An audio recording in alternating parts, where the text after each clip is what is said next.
오후의 시작 함께 하실래요? 안녕하세요. 세상의 모든 정보 아나운서 전주리입니다. 급전이 필요한 영세 상인들에게 대출을 해주겠다고 속여서 개인정보를 받아낸 뒤 휴대전화 수백여 대를 개통해 팔아넘긴 사기 조직이 붙잡혔습니다.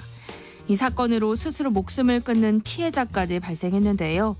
사기 피해자들은 피해금을 회수하기는커녕 처벌받을 처지에 놓였다고 합니다. 이런 상황 어떻게 봐야 하는지 잠시 뒤 사건 노트 코너에서 자세히 살펴보겠습니다. 오늘은 22대 국회의원 선거일인데요. 오늘 같은 날에도 법의 보호를 받지 못한 채 일을 하는 근로자들이 많습니다. 포괄임금제를 적용받거나 무늬만 프리랜서인 근로자의 경우 근로계약서부터 잘 써야 한다는데요. 궁금한 분들 라디오 생존백서 코너에 귀 기울여 주시기 바랍니다. 저희 방송은 KBS 1라디오 유튜브 채널을 통해서도 실시간으로 시청 참여하실 수 있습니다. 많은 관심 부탁드리면서 KBS 세상의 모든 정보 지금 시작합니다.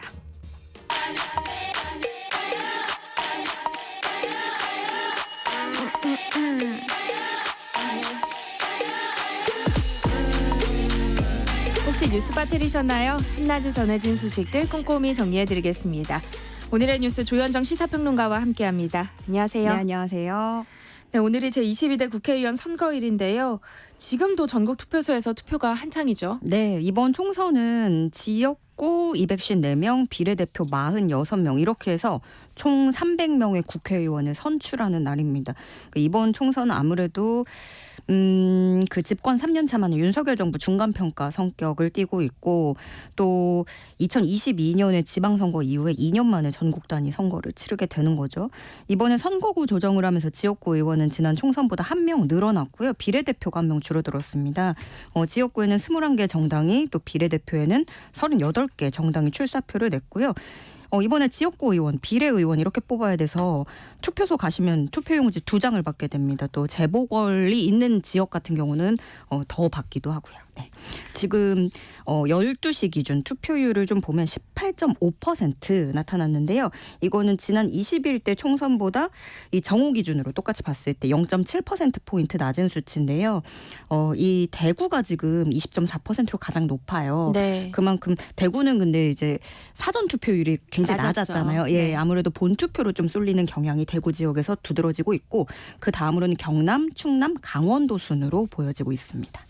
네, 역대 최고치를 기록한 사전투표 열기가 최종 투표율로도 이어질지 관심이 쏠리고 있죠. 네, 그래서 이게 이번에는 최종 투표율이 70%까지 넘을 수 있을지 여기에 관심이 쏠리는데 네. 70%를 만약에 넘긴다면 32년 만에 처음으로 최고 기록을 쓰게 되는 거고요. 그렇지만 지금 막상 또 오늘 본투표율이 그렇게 높진 않아서 네. 결국에는 이게 좀 사전투표에 익숙해져서 거기로 좀 조정이 됐다. 요럴 가능성이 커 보이고요. 전체 유권자가 4,428만여 명인데 이 중에 사전투표하신 분들 재외국민, 선상투표자 이런 분들 제외하면 3,034만여 명이 오늘 투표권을 행사를 하는 겁니다. 이 중에 몇 분이 투표를 행사할지에 따라서 최종 투표율이 달라지겠고요. 그동안 여러 여론조사나 정당 분위기로 봤을 때 그 전에 좀 흐름이 더불어민주당이 다소 우세하다 이런 흐름이 우세하긴 했지만 막판에 초박빙 지역이 60여 곳까지 늘어났다고 분석이 되면서 결국에는 지난 대선 때 굉장히 표차가 적었잖아요. 그때처럼 한 끗 차가 이 승패를 가를 것이다라고 전망이 되고 그럼 이런 여러 개 이렇게 분산돼 있는 그 접전지들, 초접전지들의 결과가 모이고 모여서 최종 승패를 좌우할 것으로 보입니다. 네, 오늘은 밤 늦게까지 잠을 못 이루고 개표 결과 지켜보는 분들 많으실 텐데요. 일단 방송사들이 내놓을 출구조사에 관심이 쏠리고 있어요. 네, 이런 날에는 저도 좀 거의 밤을 새다시피 할 것 같아서 지금 좀 긴장이 되는데 네. 일단 출구조사 결과 오늘 선거 마감 시각인 오후 6시에 방송 3사를 통해 공표가 됩니다. 이 출구조사로 인해서 방송사들 희비가 엇갈리기도 하잖아요.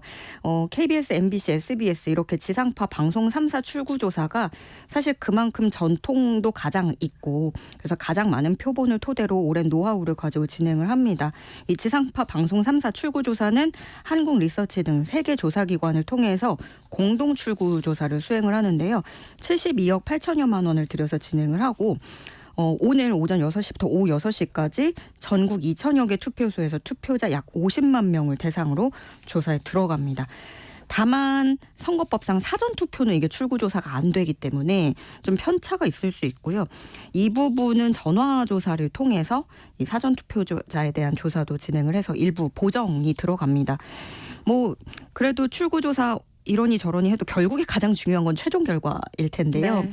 중앙선관위는 내일 새벽 2시를 전후해서 당선자 윤곽이 어느 정도 나올 것으로 예상을 하고 있어요. 그러니까 물론 지역구마다 좀 후보 간의 격차가 되게 큰 지역구에서는 일찍부터 좀 점쳐볼 수 있겠고 박빙 지역이라면 이거보다 더 늦어질 수 있겠고요.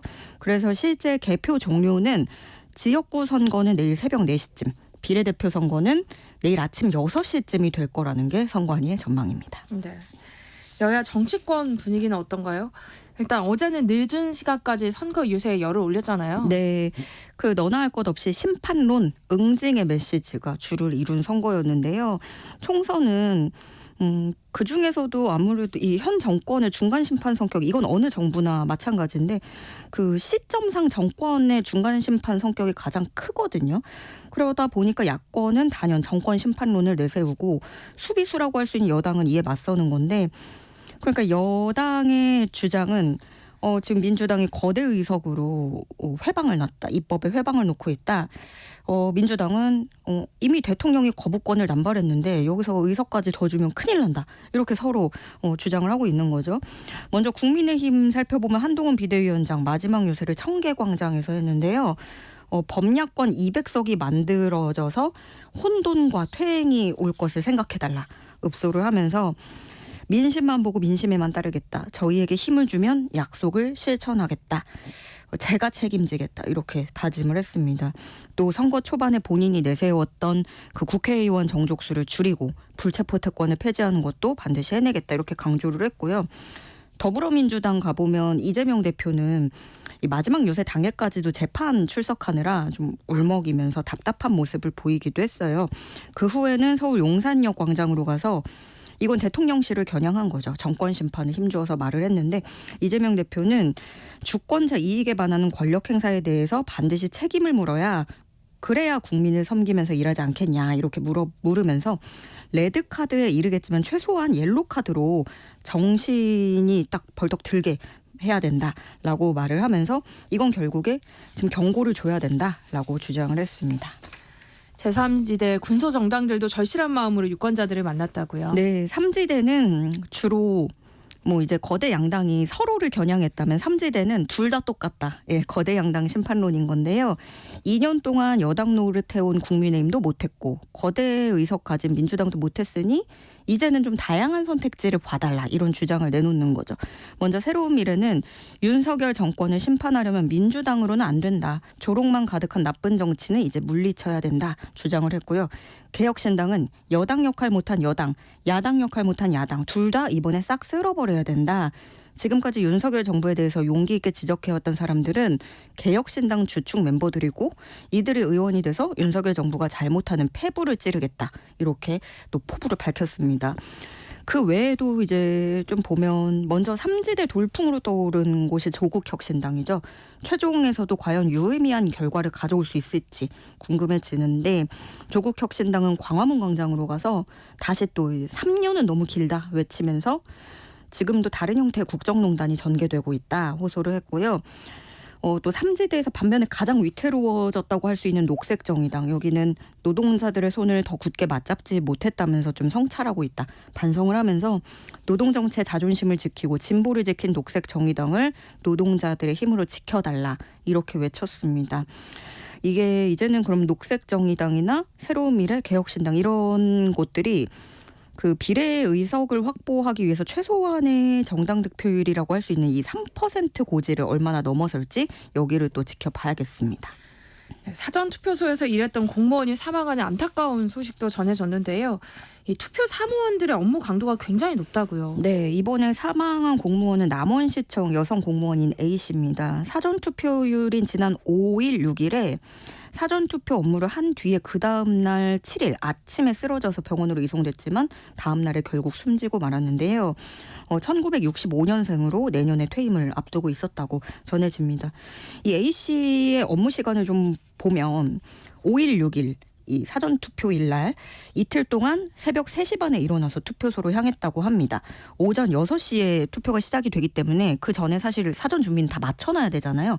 그러면 사실상 5시부터 이제 일을 시작하는 것이고 네. 퇴근은 또 오후 6시 투표 끝났다고 땡 하고 갈 수 있는 게 아니니까 그럼 퇴근은 7시 돼야 할 수 있는 건데 결과적으로는 그럼 오전 5시부터 오후 7시까지 총 14시간을 일한 거죠.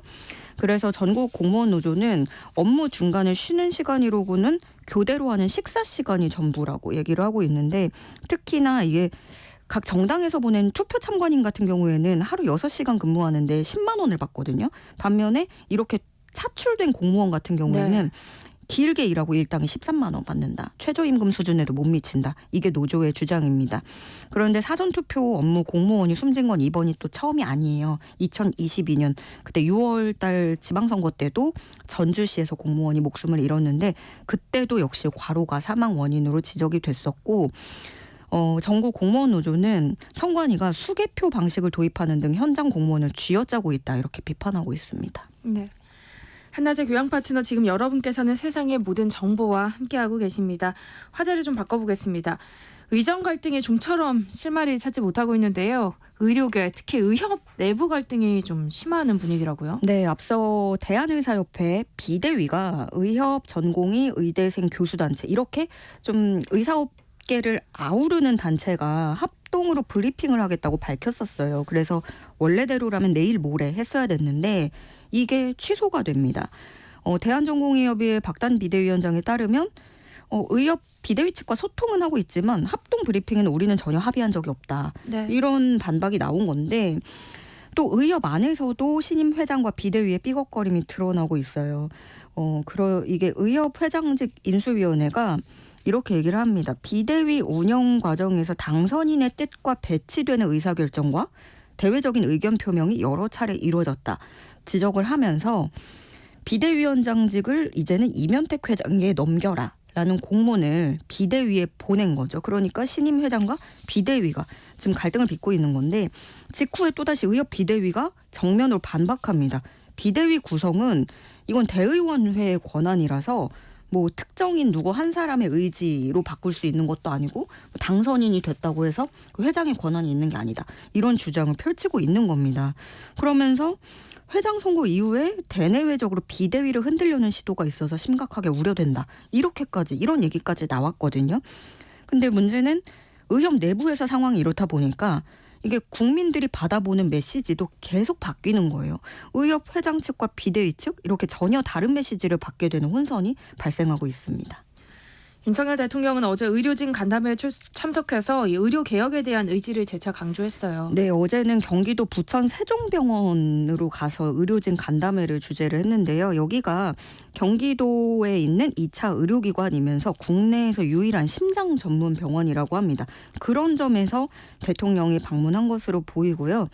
윤 대통령은 심장과 같은 필수 중증 의료 분야에 종사하는 분들이 그렇지 않은 분야에 종사하는 사람들보다 더 많은 보상을 받아야만 공정한 의료 시스템이라고 할 수 있고 이를 위해서는 국가 재정 지원이 필요하다 이렇게 얘기를 했습니다.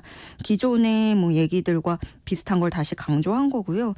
또 건보 재정에만 의료 정책을 의존하면서 이것 때문에 수도권과 지역에 그런 의료 서비스 격차가 생겼다고 진단을 한 게 윤 대통령의 주장입니다. 그러면서 의료개혁은 국민과 의료인 중에 어느 한쪽의 희생을 강요하는 게 아니라 모두를 위한 것이어야 한다. 다시금 강조했습니다. 시민사회단체에서는 이번 의료 대란으로 인해서 국민적 피해가 너무 컸다는 점을 지적하고 있다고요. 네, 아시다시피 정부가 이번 사태 이후에 비상진료 체계를 가동을 하고 있잖아요. 근데 여기에 사실은 건보 재정이 굉장히 많이 들어간다. 네. 예비비도 그렇고요. 지난달에 예비비 편성한 게 1,285억 원이고 그 다음에 투입한 게 건보 재정 1,882억 원. 이게 2달째 투입이 된 거고 다음 달, 다다음 달 또 이제 계속 진행이 되는 거죠. 경실련은 이 점을 지적하면서 정부가 국민 세금과 건강보험료로 5천억 원 넘는 천문학적 비용을 비상진료 체계 유지에 썼는데 사고는 의사가 치고 뒷감당은 국민 몫이냐 이렇게 성토를 하고 있는 거예요. 그러니까 이 유지 비용을 왜 국민이 낸 보험료로 부담을 해야 되냐라는 주장인 건데 이 책임은 이제 의사가 현장을 떠났으니까 의료계가 이 책임을 져야 되는 거라는 거죠. 또 서울 아산병원을 지적하면서 희망퇴직 신청을 받는다고 하는데 떠난 의료진을 복귀시킬 자구책은 내놓지 않고 이렇게 희망퇴직으로 땜질하는 무책임한 자세다라고 비판을 하기도 했습니다. 네. 의료 공백이 장기화하면서 대학병원들이 경영난에 허덕이고 있다는 이야기는 저희가 전해드린 바가 있는데요. 주변 상권까지도 큰 타격을 입고 있다고요. 네, 이게 의료계에 따르면 빅5 병원이 하루 10억 원 이상씩 적자를 보고 있다고 해요. 어제도 서울 아산병원 희망퇴직 소식을 전해드렸지만 이 아산병원 같은 경우에 최근에 한 달간 511억 원, 한 달에만 511억 원 손실을 받고 이 상황이 그럼 연말까지 지속이 되면 순손실이 4,600억 원에 달할 것이라고 예상을 내놨습니다. 이게 왜 그러냐면 입원 줄이고 수술 줄였잖아요. 사람들이 인력이 빠지면서 수술을 못해서 그러면 수술 비용을 보전을 못 받았고 돈을 그만큼 못 번 거죠. 그래서 네. 수입은 없는데 사직서를 수리한 게 아니니까 인건비는 고정적으로 지출이 되고 있고 그래서 아까 전에 경실련이 지적한 것도 이런 문제인 겁니다. 또 이런 현상은 결국에는 아이러니한 게 그동안 전공의들에게 과도하게 의존해왔던 걸 방증하는 거거든요. 그러니까 값싼 전공의들을 이렇게 인력으로 쓰면서 이렇게 업무 강도 높게 해서 계속 네. 근무시키고 한 건데 빅5가 이 정도니까 사실 서울에 이런 빅5라고 하는 대형 병원들은 의리의리하잖아요. 그런 병원도 이 정도고 그럼 다른 지역 병원들은 두말할 것도 없는 상황이 된다는 거죠. 대한병원협회가 전국 500병상 이상 수련병원 50곳을 대상으로 현황을 조사를 해봤더니 이렇게 의료 대란이 나고 전공의들이 병원을 떠난 뒤에 병원 한 군데당 평균 85억 원가량 수입이 감소했다고 계산이 나왔습니다. 이렇게 되면서 병원 인근에 있는 약국, 식당 이런 상권도 직격탄을 맞고 있다는 건데요. 이쪽은 사실 원래 임대료 자체가 비쌀 거 아니에요. 그런데다가 외래 환자가 오가는 사람들이 이제 적어졌고 하니까 매출이 뚝 떨어졌다고 하는데 이렇게 되면 머지않아서 문을 닫는 지방 사립대 병원이 나올 것이라는 우려도 나오고 있습니다. 지금 또 서울 아산병원 희망퇴직자 소식에서 이제 병원 첫 사례로 언급이 됐는데 여기서 이제 희망퇴직자를 의사를 제외하고 받는단 말이에요. 네. 그러면 의사들이 나몰라라 빠진 여파를 일반 직원들이 그 피해를 고스란히 받게 된 상황이라는 비판도 나오고 있습니다. 한중일 3국 정상회의가 다음 달 말 한국에서 열리는 방향으로 최종 조율 중이라는 소식이 들려왔어요. 네, 우리 외교부가 밝힌 내용에 따르면 한중일 3국 정상회의 개최 일정에 대해서 의견이 근접했고 지금 논의 마지막 단계에 있다라고 외교부가 밝혔습니다. 한중일 세 국가는 원래 돌아가면서 3국 정상회의를 해왔고요.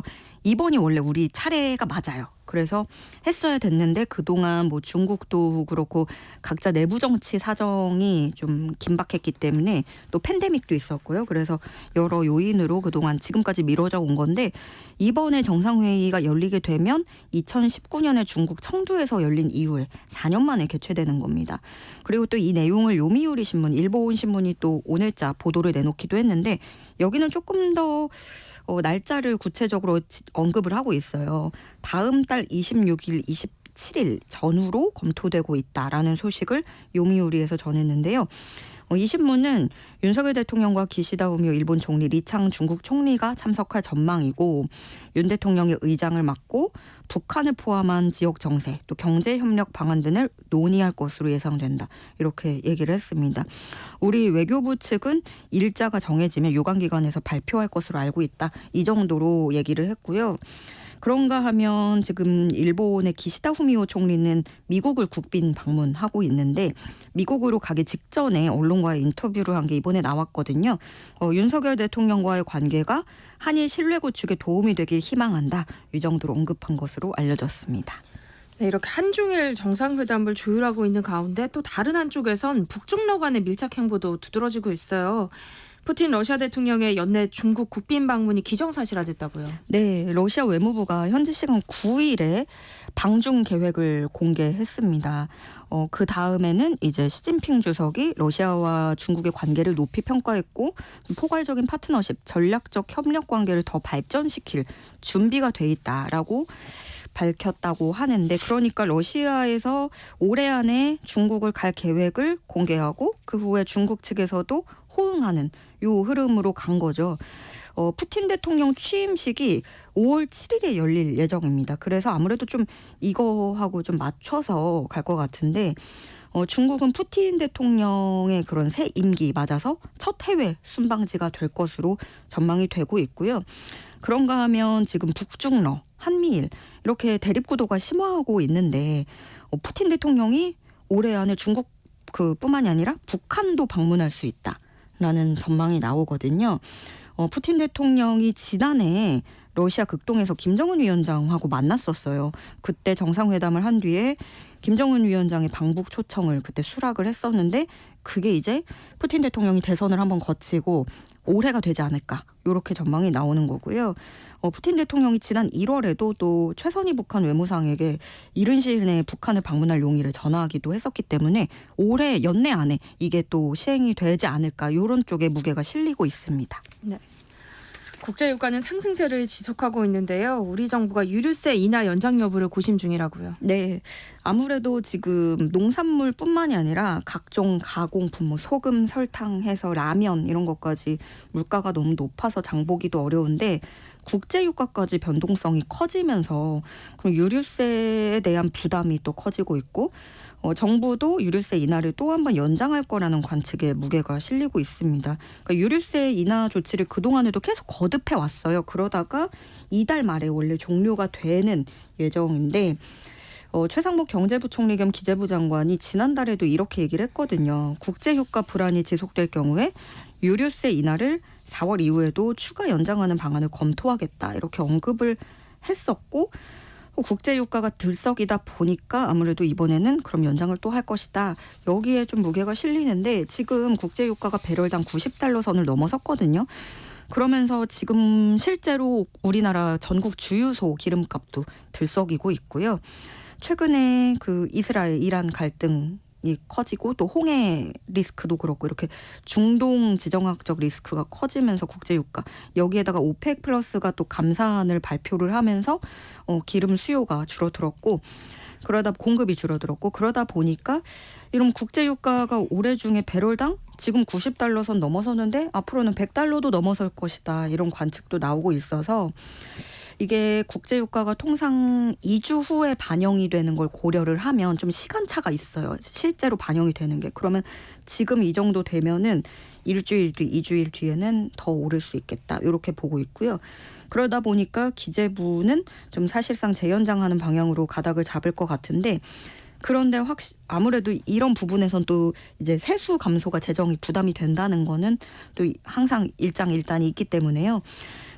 지난해 또 법인세 감소도 예상이 되고 있는 데다가 세수 여건이 불확실한 상황에다가 계속해서 유류세 인하를 재연장하면서 이렇게 거듭을 하게 되면 수조 원의 세수가 감소할 것이라는 관측이 나오는데 당장 사실 또 뭐 기름 넣으시는 분들 이걸 또 생계로 꾸리시는 분들 여기에 뭐 또 이제 어떤 에어컨이나 이렇게 쓰시는 분들까지 부담이 된다면 유류세 인하를 피하기는 어렵고 그러면서 세수 재정적인 부분도 또 우려가 되는 부분인데 일단 기재부 측에서는 유류세 탄력세율 인하 조치의 연장 여부를 검토를 하고는 있고 그러나 향후 운용 방향에 대해서 아직 결정된 바는 없다. 이 정도로 좀 말을 아끼고 있습니다. 네, 오늘은 뉴스 여기까지 하겠습니다. 지금까지 조현정 시사평론가와 함께했습니다. 고맙습니다. 네, 고맙습니다. KBS 1라디오 세상의 모든 정보 함께하고 계신 지금 시각은 12시 39분입니다. 이 시각 교통정보 알아봅니다. 이 시각 교통정보입니다. 한 주 가운데 있는 선거일이라 장거리 운행 차량은 많지 않습니다. 근거리 이동 차량이 조금씩 늘고 있습니다. 영동고속도로 강릉 쪽으로 서용인 분기점부터 속도 떨어지는데요. 양지 터널 쪽으로 더디게 이동하고 있습니다. 광주 원주고속도로 원주 쪽은 초월 부근에서 2km가량 정체가 이어집니다. 서울 양양고속도로 양양 쪽을 보니까요. 강일에서 월문 1터널 쪽으로 속도가 떨어집니다. 이후로 화도에서 서종 쪽으로 천천히 가고 있습니다. 경부고속도로 부산 쪽은 잠원에서 반포 쪽으로 짧은 정체고요. 이후로 큰 정체 없이 이동 가능하겠습니다. 중부 내륙고속도로는 영남권입니다. 남지 부근 모습인데 양방향 차량들이 2-3km 구간에서 속도가 떨어집니다. KBS 교통정보센터에서 이현입니다.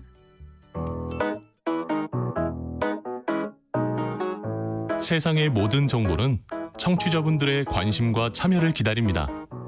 방송 들으시면서 궁금한 점이 있거나 의견 공유하고 싶은 분들 계시면 문자 보내주세요. 추첨을 통해 모바일 쿠폰 보내드리겠습니다. 참여하실 번호는 샵 9730이고요. 짧은 문자 50원, 긴 문자 100원의 이용료가 부과됩니다. 콩 게시판을 통해서는 무료로 참여하실 수 있고요. KBS 1라디오 유튜브 채널을 통해서도 실시간으로 시청 참여하실 수 있습니다. 꼭 알아야 할 정보를 알기 쉽게 전달해드리는 세상의 모든 지식. 우리 사회를 들끓게 한 사건을 살펴보는 사건 노트 시간이죠. 배상훈 프로파일러와 함께하겠습니다. 어서 오세요. 안녕하세요. 네, 최근 사기 피해를 입은 40대 가장이 목숨을 끊는 일이 있었다고요? 예, 부산경찰청 형사기동대에서 한 사건인데요. 네. 예, 요즘 영세 자영업자들이 많이 힘드시잖아요. 네, 그래서 관련해 갖고 이제 대출을 좀 받아보려고 이것저것 알아보다가 네. 사기 일당들한테 참 뭐 걸린 그 사건인데요. 그러니까 개인 정보를 이제 넘겨주니까 그걸로 고가의 핸드폰을 개통을 해서 그 핸드폰을 그냥 팔아버린 거죠. 이분은 핸드폰을 손에도 못 쥐고, 네. 뭔가 돈도 사실은 손에 쥐지도 못하고, 그러니까 할부금만 물어내게 되는 상황인데.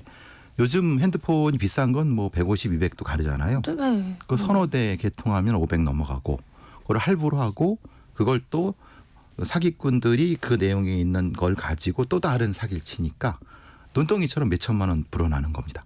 그렇게 사기를 친 게 뭐 한 319명 한 3년 동안. 그리고 피해 액수는 뭐 한 15억, 20억 넘. 사실 이거는 최소한치만 친 거거든요.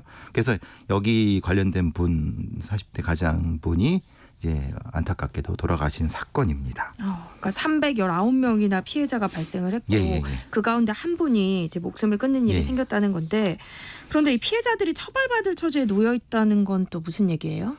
그러니까 법상 전기통신사업법상에 그러니까 이게 대포폰이라고 하죠. 우리 자기가 개통한 건 자기가 써야 되는데 어떤 자기가 개통한 걸 남한테 넘겨주면은 이것도 공범이 되는 겁니다. 네. 예. 근데 사실은 이것은 법리상의 문제고 실제로 고의성이라 이런 걸 따져봐야 되는데 우리의 수사기관의 어떤 수사 체계는 그걸 따지지 않습니다.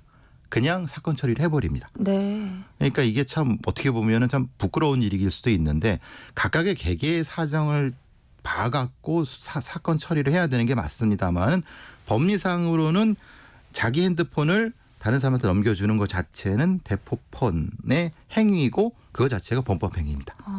근데 이제 문제는 그거를 이용해서 사기꾼들이 공범화 전략을 하는 겁니다. 여기서 이제 왜 이런 문제가 되냐면은 사기꾼들이 우리가 보통 어디 있다고 생각하세요? 사기꾼들은 그냥 사무실에 있습니다.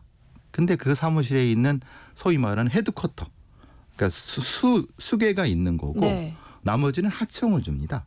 전문가들한테 하청을 주면서 어떤 사기가 자기들한테 피해가 안 가고 공범화가 될 수 있는가를 연구하는 사기 연구소 같은 걸 운영을 합니다.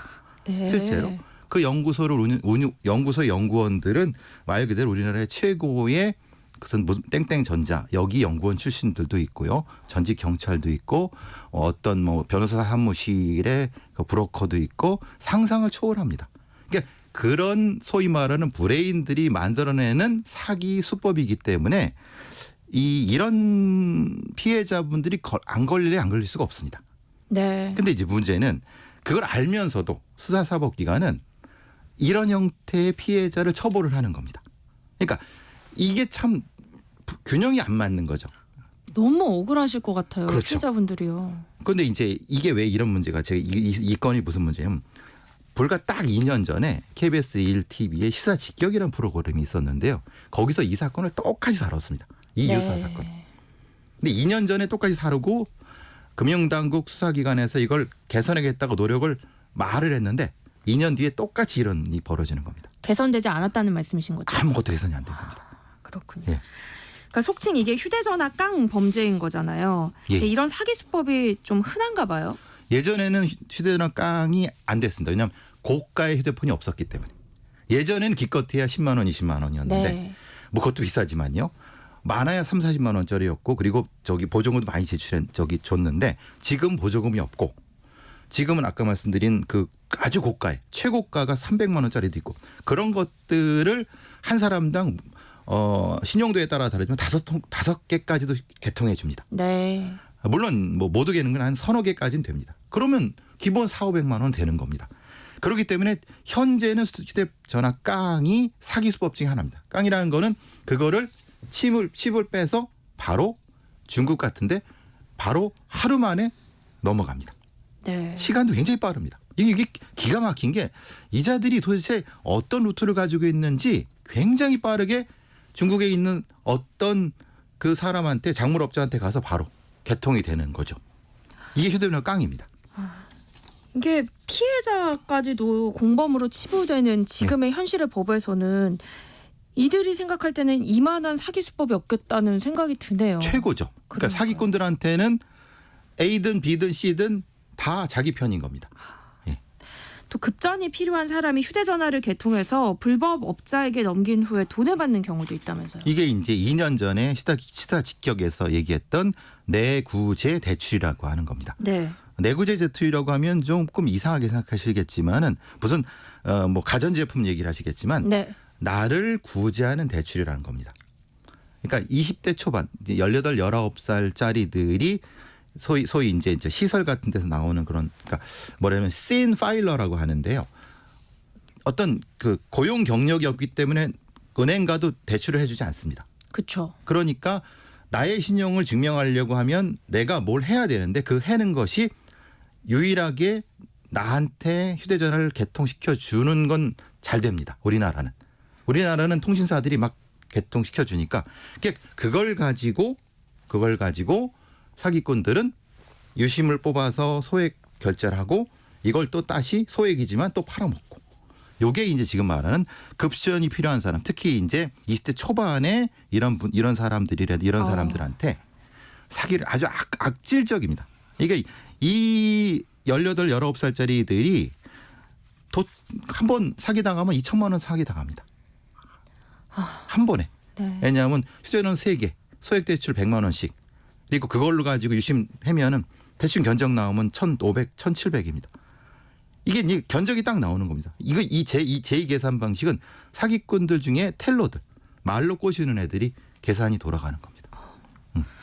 또 본인도 모르는 사이에 휴대전화가 개통돼서 신용불량자가 되는 그런 경우도 있던데요. 이런 일은 어떻게 가능한 거예요? 이건 너무 황당한데 이거는 사실 우리나라 통신사들이 이건 심각히 반성을 해야 되는데 여기 이분이 대출을 받으려고 어떤 대출업자한테 자기 그 주민등록번호를 넘겨줬는데 이걸 가지고 그냥 개통해 버린 겁니다. 대형 통신사에. 네. 근데 이게 가능하냐? 본인한테 확인했느냐? 분명히 본인한테 확인하죠. 그럼요. 예. 확인해야죠. 근데 이제 이 사기꾼들이 아주 영악하게 이거를 자기가 이걸 했다고 하는 각서를 또 동시에 쓰게 만듭니다. 네. 근데 그것도 확인해야죠. 본인인지. 근데 문제는 요즘 인터넷 은행이 활성화되면서 뭘로 합니까? 개인 확인을. 이걸로 하죠. 핸드폰으로 하죠. 이건 누구한테 있죠? 사기꾼한테 있죠. 사기꾼들이 예. 갖고 있으니까. 이게 어떻게든 걸리지 않은. 근데 이거를 그 통신사들이 뭐를 몰랐느냐? 아닙니다. 알았죠. 알면서도 성과 때문에 했을 것이다라고 추정이 충분히 가능하죠. 이런 사기는 분명히 연관이 없으면 안 되는 겁니다. 그래서 이 피해 받으신 분은 자기가 모르는 사이에 그 휴대폰으로 아시다시피 인터넷 대출을 받아갖고 신용불량자가 되고 요금을 안 내니까 바로 신용불량 등재가 된 겁니다. 그래서 소송을 통해서 구제가 될 수 있는 상황인데도 억울하죠. 억울하죠. 예, 이게 민사소송까지 갔습니다. 그렇군요. 요즘은 뭐 대부분의 결제가 온라인을 통해서 이루어지니까 이런 관련 사기 범죄도 많아질 수밖에 없겠어요. 특히 이제 이런 걸 잘 모르는 20대 초반이라든가 아니면은 영세 자영업자분들이 급하니까 막 그러다가 이제 많이 당하시죠. 네. 그러니까 작게 당해도 수십 명, 수백 명이니까 전체 액수는 크고 그렇게 되는 거죠. 이런 사기가 최근 들어서 또 늘어나고 있다고 하던데요. 왜 그런 거예요? 아무래도 이제 경제 사정이 안 좋으니까 너무 급한 거예요. 그리고 우리의 어떤 대출 같은 게 은행 가면은 대출 안 해주죠. 자영업자들. 그죠? 급한 사람한테는 안 해주고 돈 많은 사람들한테 해주지 않습니까? 그게 무슨 대출입니까? 그러니까 이 사기꾼들이 그걸 노려갖고 이런 영세업자들한테 자영업자들한테 이런 사기를 치는 거죠. 사기꾼들이 좀 절박한 마음을 이용해가지고 사기를 치는 그렇죠. 거군요. 예. 과거에도 휴대전화 개통 사기 등이 있긴 했는데 그때는 좀 노년층에서 피해가 많았잖아요. 그런데 요즘에는 이렇게 20대들이 당하는 이유가 뭘까요? 아무래도 이제 쉽게 소액으로 접근하는 거고 과거의 네. 노년층 분들은 제도를 몰랐기 때문에 당했는데 요새는 그런 경우가 많이 들어지고 있고요. 요새는 연령직이 낮아지는 것이 아까 말씀드린 것처럼 소액으로 그리고 핸드폰으로 깡으로 들어가는 거기 때문에 그렇습니다. 이런 사기 범액은 죄질이 정말 나쁜데요. 그에 비해서 형량은 또 크지 않더라고요. 사기죄 최고 형량이 어느 정도 되죠? 이게 참 우리나라의 그 법률가들이 참 반성을 많이 해야 되는 게 단일 사기건으로는 7년까지 됩니다. 근데 무슨 문제냐면 네.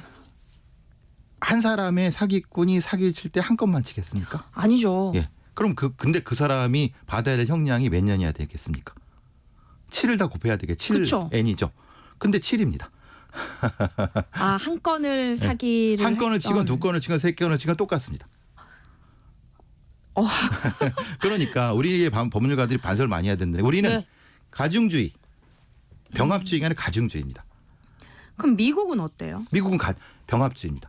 건당 7 곱하기 N입니다. 그러니까 근데 최저 형량은 낮아도 N을 곱해버리니까 네. 이런 사기꾼들은 우리나라 같은 사기꾼이라면 최소한 20년형은 나옵니다. 우리는 똑같은 형이라도 네. 5년을 넘어가지 않습니다. 보통 그렇군요. 그렇죠. 이게 무슨 상황인지 저도 잘 이해가 안 됩니다. 그래서 그런 걸까요? 우리나라가 유달리 또 사기 사건이 많은 것 같아요. 제가 늘 말씀드리는 일본은 사기 절도가 3대 7인데 우리는 7대 3입니다. 우리는 사기가 7이고 절도가 3입니다. 우리는 사기군대 천국입니다. 이렇게 말씀드리면 죄송합니다만 이건 범죄학자들은 다 아는 사용입니다. 대한민국은 사기군의 천국입니다. 오늘 짚어본 휴대전화 이용한 이 사기는요. 사실 막으려면 충분히 막을 수 있지 않을까 싶기도 한데요. 교수님 어떻게 보세요? 휴대전화 이용한 사기를 금감원에서 관리를 안 합니다. 왜냐하면 휴대전화 사기는 금융사기가 아니라고 생각합니다. 그럼요. 그냥 사기죠. 그러니까 경찰이 하죠. 그러니까 금융사기를 당하는 피해자는 늘어나는데 금융당국은 대응을 안 하는 겁니다. 네. 이게 이상하다고 생각하지 않으세요? 이상하네요. 금감원이 확인해야 되는데 금감원이 휴대전화를 이용한 대출 사기가 있는데 대출 사기가 중요한 게 아니라 그 휴대폰 사기가 중요한 겁니다. 아니 근데 결론적으로는 대출 사기였던 거잖아요. 그렇죠. 근데 수단이 그러니까.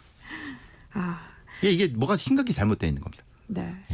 또 청소년, 청년층도 이런 사기 위험에 노출되고 있다고 하니까 예방 교육 같은 것도 필요하지 않나 싶은데요. 당연하죠. 고등학교 중학생들한테 금융이 뭔지를 알려줘야 되고 대출엔 책임이 필요하다는 걸 알려줘야 되는데 우리는 금융교육이나 이런 부분에 대한 교육이 너무 미약합니다. 네. 그래서 학교 정규 과정에서 이걸 꼭 가르쳐 갖고 최소한 고등학교 3학년쯤 되면은 이런 대출 사기가 당하지 않는 정도의 시스템이 돼야 되는데 문제는 그런 교육이 없기 때문에 실제로는 가장 많이 당하는 거는 19, 20 대학교 1학년, 대학교 2학년들입니다. 근데 사회에 나오자마자 이런 사기를 당하면 정말 살아갈 용기를 잃을 것 같아요. 절망적이죠. 그러니까요. 거기다가 우리나라는 청소년 자살률이 이렇게 높지 않습니까? 그래서 사실은 이게 뭔가 좀 제가 말씀드릴 건 아닌데 뭐가 심각히 잘못된 것 같은데 제가 뭐라고 말씀드리기 참 어려워요. 2년 전에도 이런 사기가 있었고 그게 방송에도 나왔는데 시사 직격에 나왔습니다. 네. 그런데 2년 후에도 법은 똑같은 게 달라지지 않았다는 게 반복되고 참 있습니다. 시사하는 바가 큰 것 같습니다. 네, 사건 노트 오늘 여기까지 하겠습니다. 지금까지 배상훈 프로파일러와 함께했습니다. 고맙습니다. 감사합니다. KBS 세상의 모든 정보 1부 순서는 여기서 마무리하겠습니다. 이어지는 2부에서는요. 일터에서 나를 지키는 법을 알려드리는 시간이죠. 직장인을 위한 라디오 생존백서 그리고 생활 속 궁금증을 풀어보는 한낮의 과학실 코너 기다리고 있습니다. 계속해서 많은 청취 부탁드립니다. 그럼 전 2부에 다시 찾아올게요.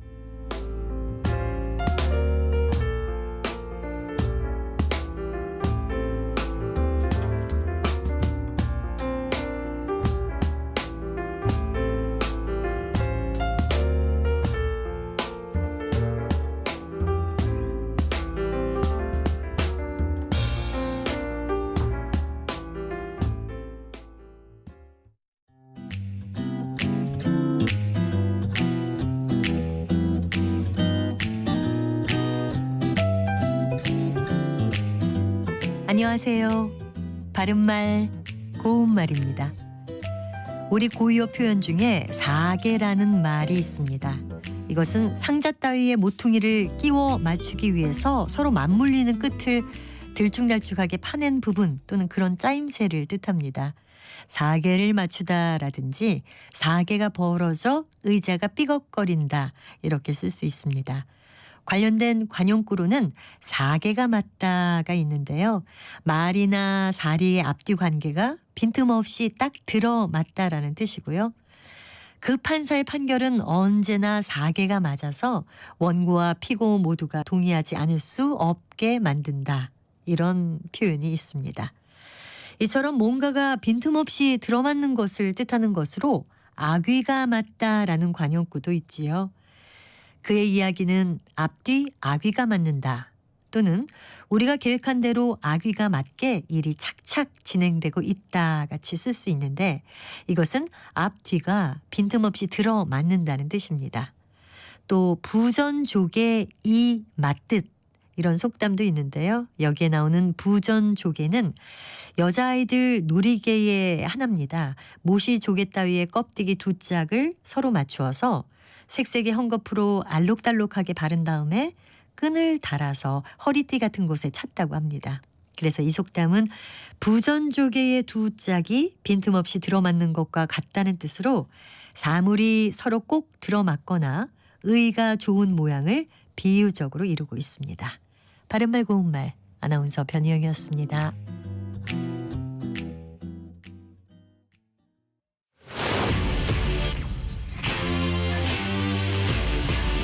토론에 정답은 없습니다. 토론이 세상을 바꿀 수도 없습니다. 하지만 질문은 새로운 세상을 만들 수 있습니다. 질문으로 올바른 세상을 만드는 첫걸음. 평일 저녁 7시 20분 KBS 열린 토론.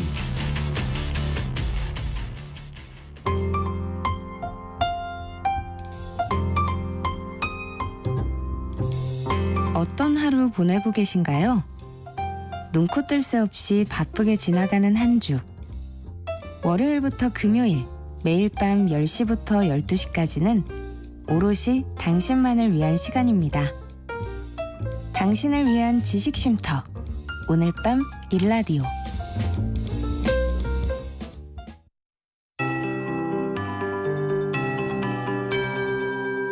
KBS 58분 날씨. 투표하러 가는 길 날씨로 인한 불편은 없겠습니다. 전국에 구름이 많이 끼겠고 미세먼지 농도는 보통에서 좋음으로 대기질도 무난하겠습니다.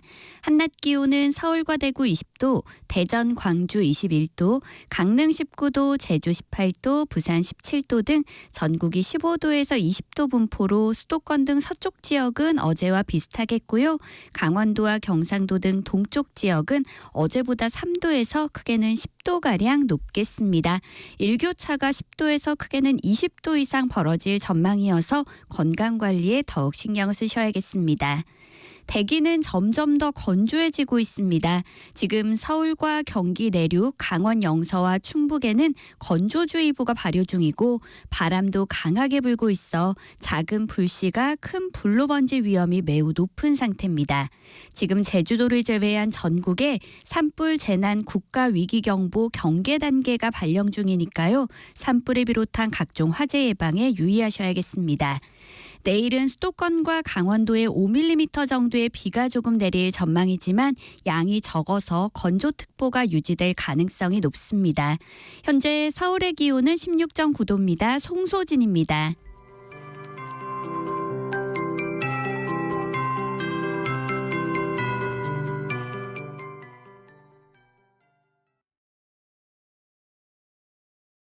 정성을 다하는 국민의 방송 KBS가 한시를 알려드립니다.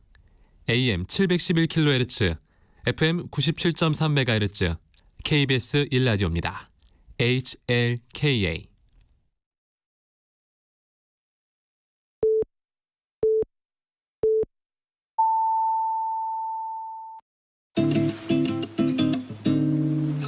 나른한 오후를 책임질 영양만점 지식 비타민. 세상의 모든 정보.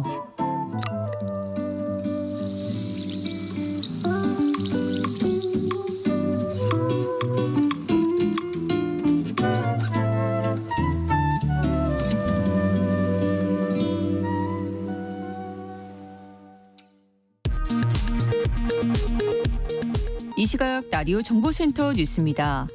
중앙선거관리위원회는 오늘 낮 12시 현재 22대 총선 투표율은 18.5%라고 밝혔습니다. 지난 21대 총선의 동시간대 투표율보다 0.7%포인트 낮습니다. 사전투표율 31.28%는 포함되지 않았습니다. 윤석열 대통령의 부인 김건희 여사가 지난 5일 관저가 있는 서울 용산구에서 비공개로 사전투표를 마친 것으로 전해졌습니다. 김 여사는 지난해 12월 이후 공개 일정에 나서지 않고 있습니다. 22대 총선 본투표일인 오늘 각 정당들은 차분한 분위기 속에 투표를 독려하고 있습니다. 국민의힘은 오늘 아침 논평을 내고 대한민국의 내일을 결정지을 소중한 한 표를 행사해달라고 호소했습니다.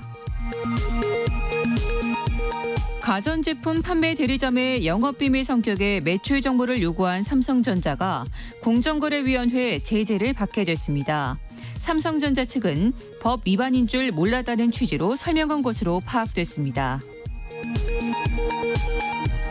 더불어민주당을 비롯한 야당들은 수도권을 중심으로 어젯밤까지 마지막 유세를 벌였습니다. 야당들은 모두 정권 심판론을 부각하면서 자신이 심판의 적격이라며 표를 몰아달라고 호소했습니다. 지금까지 라디오 정보센터 뉴스 정한나였습니다.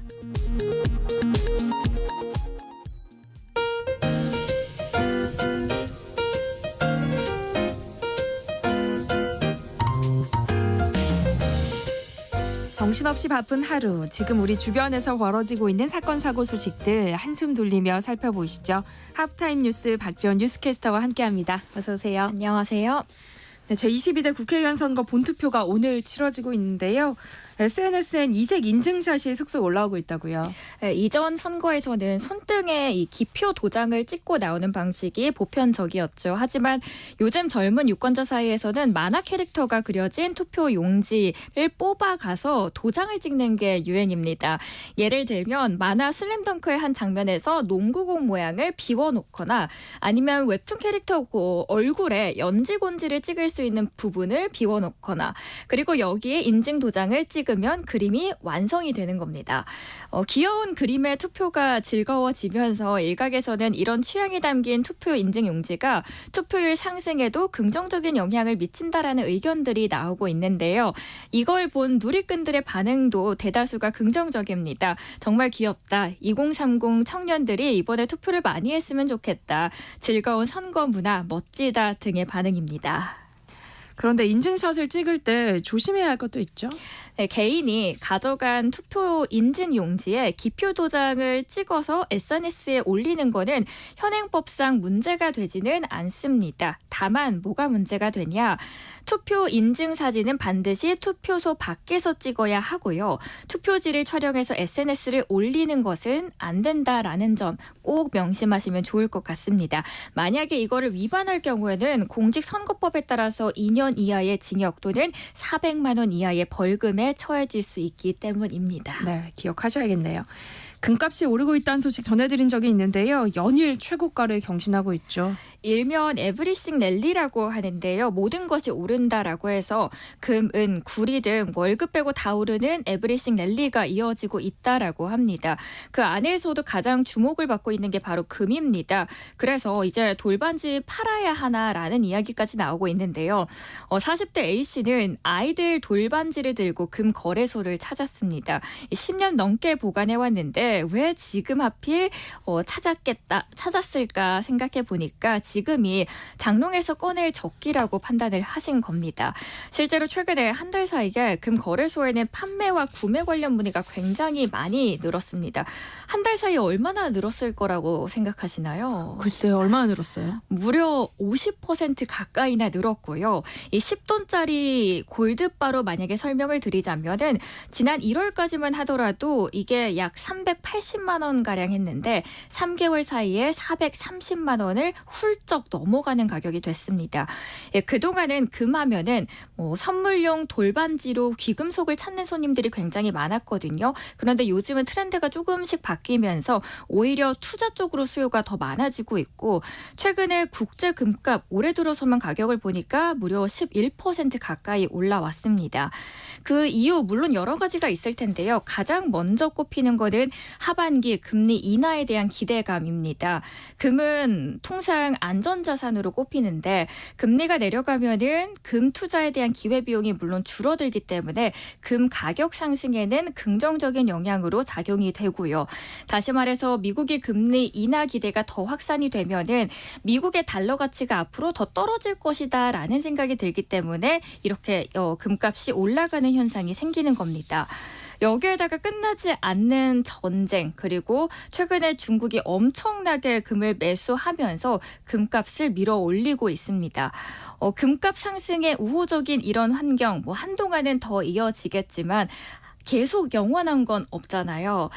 단기 급등에 따른 불확실성 요인은 여전히 그래서 경계를 해줘야 된다라는 전문가들의 조언도 꼭 참고를 하시면 좋을 것 같습니다. 네, 다음 뉴스 살펴볼게요. 경남 사천의 한 고등학교에서 남학생이 교사의 텀블러에 책을 몰래 넣는 사건이 뒤늦게 알려졌어요. 지난해 9월에 일어난 사건인데요. 교사가 이제서야 공론화를 한 겁니다.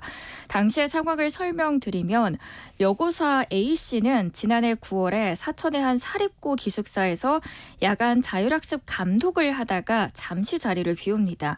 그리고 그 사이에 자신의 텀블러에 남학생 B군이 텀블러에 책을 넣는 피해를 당합니다.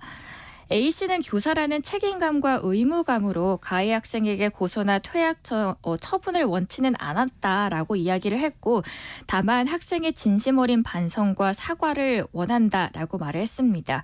다만 안타까운 거는 가해자와 그 부모에게서 직접적인 사과 한마디도 듣지 못했다라는 거고요. 그래서 A씨는 안 되겠다 싶어서 이 피해 내용을 결국은 국민신문고에 올렸고 최근 B씨를 경찰에 고소하면서 이 사건이 알려지게 된 겁니다. 사건 자체도 충격적인데요. 그 이후 학교 측의 대응에 피해 교사는 또 한 번 상처를 받았다고요. 안타깝습니다. 남학생의 담임 선생님이 따로 카톡을 보냈습니다. 이 일로 인해서 후폭풍을 학교와 학생이 맞고 있다라는 내용이고요. 그런데 동료 교사만 2차 가해를 한 건 아니었습니다. 10월 초 교사 A씨가 산업재해 처리를 학교에 요청을 했고 당시 학교에서도 우리가 적극적으로 돕겠다라고 이야기를 했습니다. 그래서 그 말만 믿고 한 4개월을 기다렸는데 그 이후에 태도가 조금씩 달라졌고요. 산재 처리는 개인에게 알아서 해야 되는 것이다라는 답변을 받기 시작합니다. 그리고 교장 선생님으로부터는 더 충격적인 이야기를 듣게 됩니다. 그냥 내 지갑에서 5만 원 꺼내주면 되는 건데 이걸 굳이 왜 산재 처리까지 해야 되냐라는 이야기들이 들리고요. 여기서 더 나아가서 경찰에 고소장을 제출했다라고 제가 앞서서 말씀을 드렸었는데 여기서도 성 관련이 아닌 재물 손괴죄밖에 적용이 안 된다라는 답변을 듣게 됩니다. 교사 생활을 이제 막 시작했던 A씨는 사건 이후에 그래서 사실상 무기한 휴직 상태로 지내고 있고 어떻게 일상생활이 가능하겠습니까? 심지어 스스로 생수병을 따지 않는 이상 마시지를 못한다라고 합니다. 그 트라우마 때문에. 하지만 이렇게 힘들어하는 A씨와는 달리 가해 학생의 학부모도 여전히 직접적인 사고를 하지 않는 상황이고요. 당연히 가해 학생으로부터는 연락을 하나도 받지 않았습니다. 전해드리면서도 저도 마음이 좋지는 않네요. 네, 다음 뉴스 살펴보겠습니다. 최근 보조 배터리 폭발 사고가 잇따르고 있어요. 핸드폰과 같이 바늘과 실처럼 따라다니는 게 보조 배터리죠. 근데 이 보조 배터리가 사람 곁에 가장 가까이 지니고 있는 물건인데 여기에 대한 폭발 사고가 끊임없이 나오고 있다라는 소식 전해드리려고 합니다. 최근에만 파악된 피해 사례가 5건입니다. 신기한 건 5건의 사고 중에서 2건은 보조 배터리가 충전되지 않은 상태에서 혼자 폭발을 한 거고요. 피해자 모두 폭발 전에 보조 배터리가 부풀거나 고장이 나는 전조 현상 자체가 없었다라는 겁니다. 이들이 사용한 보조 배터리는 D사가 제조했던 카카오 프렌즈 사각 PD 20W 포켓 퀵 보조 배터리 1000mAh인데요. 지금까지 약 40만 개가 팔렸고요. D사는 제품 자체에는 문제가 없다라는 입장을 고수하고 있습니다. 실제로 이 제품에 대해서 확인을 해봤더니 한국기계전기전자시험연구원의 안전 인증을 받았고요. 생산물 생산 책임보험에도 가입이 되어 있습니다. 그러니까 계속해서 이들은 문제가 없다라는 입장을 고수하는 겁니다. 그리고 2건의 폭발 사고에서 잔해를 수고해서 이들이 소견서를 발급한 것도 있습니다. 이들이 뽑은 원인은 제품 노화입니다. 피해자들은 어디에도 이 제품 수명이 기재되어 있거나 터질 수 있다라는 말은 없었다라고 하면서 황당하다라는 반응을 보이고 있고, 그리고 소비자들은 이 제품을 구매할 때 분명히 이게 카카오여서 믿을만하다라고 생각하고 구매하신 분들도 많으실 텐데요. 카카오의 입장도 들어보니까 우리는 라이선스 공급 계약을 체결했을 뿐 제품에 대한 책임은 판매사에 있다라는 입장을 보여주고 있습니다. 네.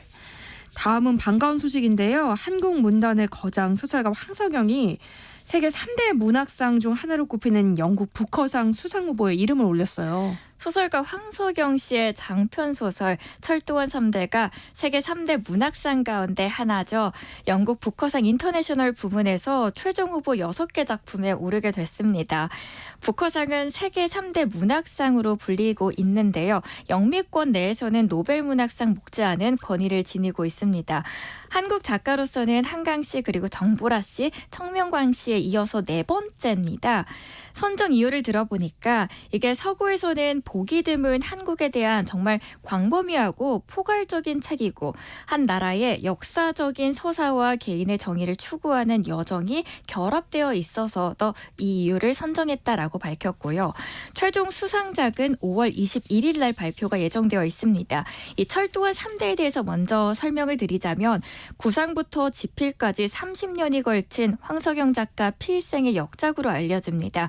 이 3대에 걸친 철도원 작가 가족들의 사실적인 이야기를 통해서 일제강점기부터 현재까지 한반도의 그때 당시에 고통스러웠던 근현대사가 추적이 되고 있는데 국내에서는 5만 부가 넘게 판매가 기록이 되고 있고 현재까지 6개 나라에서 번역, 출판되는 성과를 지냈습니다.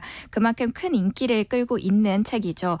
여기엔 우리나라 황석영 작가의 철도원 3대 영문판 번역을 맡은 김소라 씨 그리고 배영재 씨도 수상 후보로 지명이 되어 있습니다. 심사위는 지난 1년 동안 영국과 아일랜드에서 번역, 출간한 149개 소설과 소설집 단행본 가운데서 10개의 언어권 13개 작품을 이 부분 1차 후보로 선정을 한 상황입니다. 네. 버려진 러닝머신에서 4천만 원이 넘는 현금이 발견이 됐는데 신고로 주인을 찾을 수 있었다고요. 지난 7일에 오후 3시 51분쯤에 112에 신고가 들어왔습니다. 러닝머신 안에 돈다발이 들어있어요라는 신고인데요. 신고를 한 분은 68세 전장표 씨.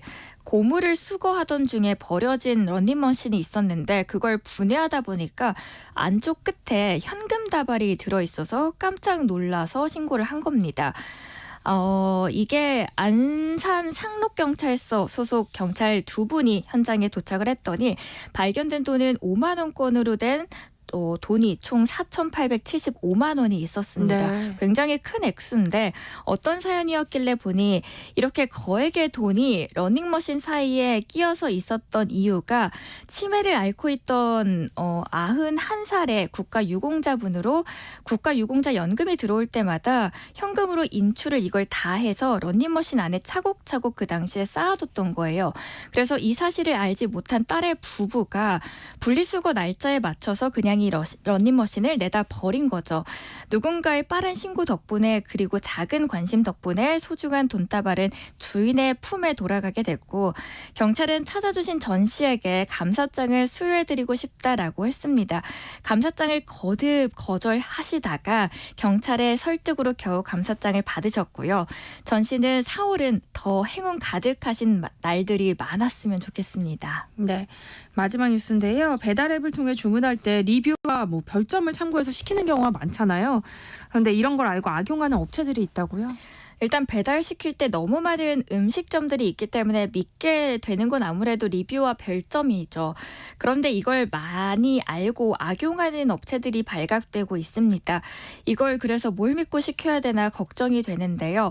악용되는 제도는 별점 리뷰 승계라는 제도입니다. 그러니까 이게 부정적인 별점이 누적되어 있던 음식점들이 더 좋은 별점을 받기 위해서 노력하기보다는 그냥 다른 사업체를 넘겨받으면서 과거의 별점까지 승계를 받아서 맛집의 명성을 그냥 그대로 이어가는 겁니다.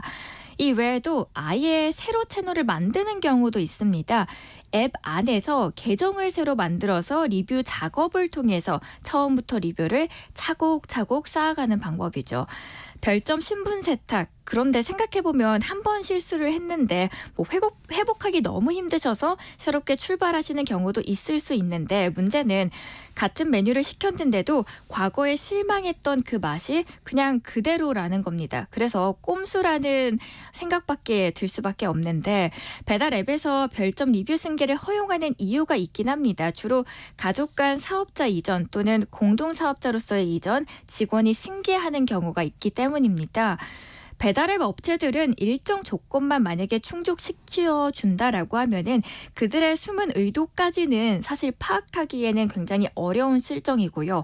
먹는 건데 소비자들이 정확한 가게 정보를 접할 수 있도록 이런 꼼수는 사용하지는 않았으면 하는 마음입니다. 네, 하프타임 뉴스 박지원 뉴스캐스터와 함께했습니다. 고맙습니다. 고맙습니다. 내일 점심 메뉴 추천. 귀로 듣는 푸짐한 지식 한 상 어떠세요? 세상의 모든 정보. 아나운서 전주리입니다. 일터에서 억울한 일은 없어야겠죠. 알아두면 도움이 되는 노동법 이야기, 직장인을 위한 라디오 생존백서, 소나무 노동법률사무소 김효신 노무사와 함께합니다. 어서 오세요. 네, 안녕하세요. 네, 오늘은 22대 국회의원 선거일인데요. 오늘도 쉬지 못하고 일하시는 분들이 상당히 많은 것 같아요. 네, 맞습니다. 뭐 기존에 그냥 사무직에 계시는 분들은 웬만하면 다 쉬실 텐데요. 아직까지 오늘도 못 쉬는 분들이 있는데 이걸 실제로 취업 포털 인크루트가 이달 초에 직장인 한 900명 대상으로 한번 조사한 설문조사한 결과가 있더라고요. 네. 그래서 총선일 오늘 선거일에 일하신다고 응답한 사람이 전체의 17.3%에 달했고요. 네. 여기에서 뭐 일한다고 답한 분들 중에서 그 업종이 어떤 업종인지 살펴보니까 운수업 47% 정도, 에너지, 그다음에 여행, 숙박, 항공업이 한 26% 정도의 업종에 많았습니다. 네. 기업 규모별로 살펴보니까요. 아무래도 이제 영세 기업이 29% 정도가 있었고 그다음에 중견기업 근로자가 많았습니다.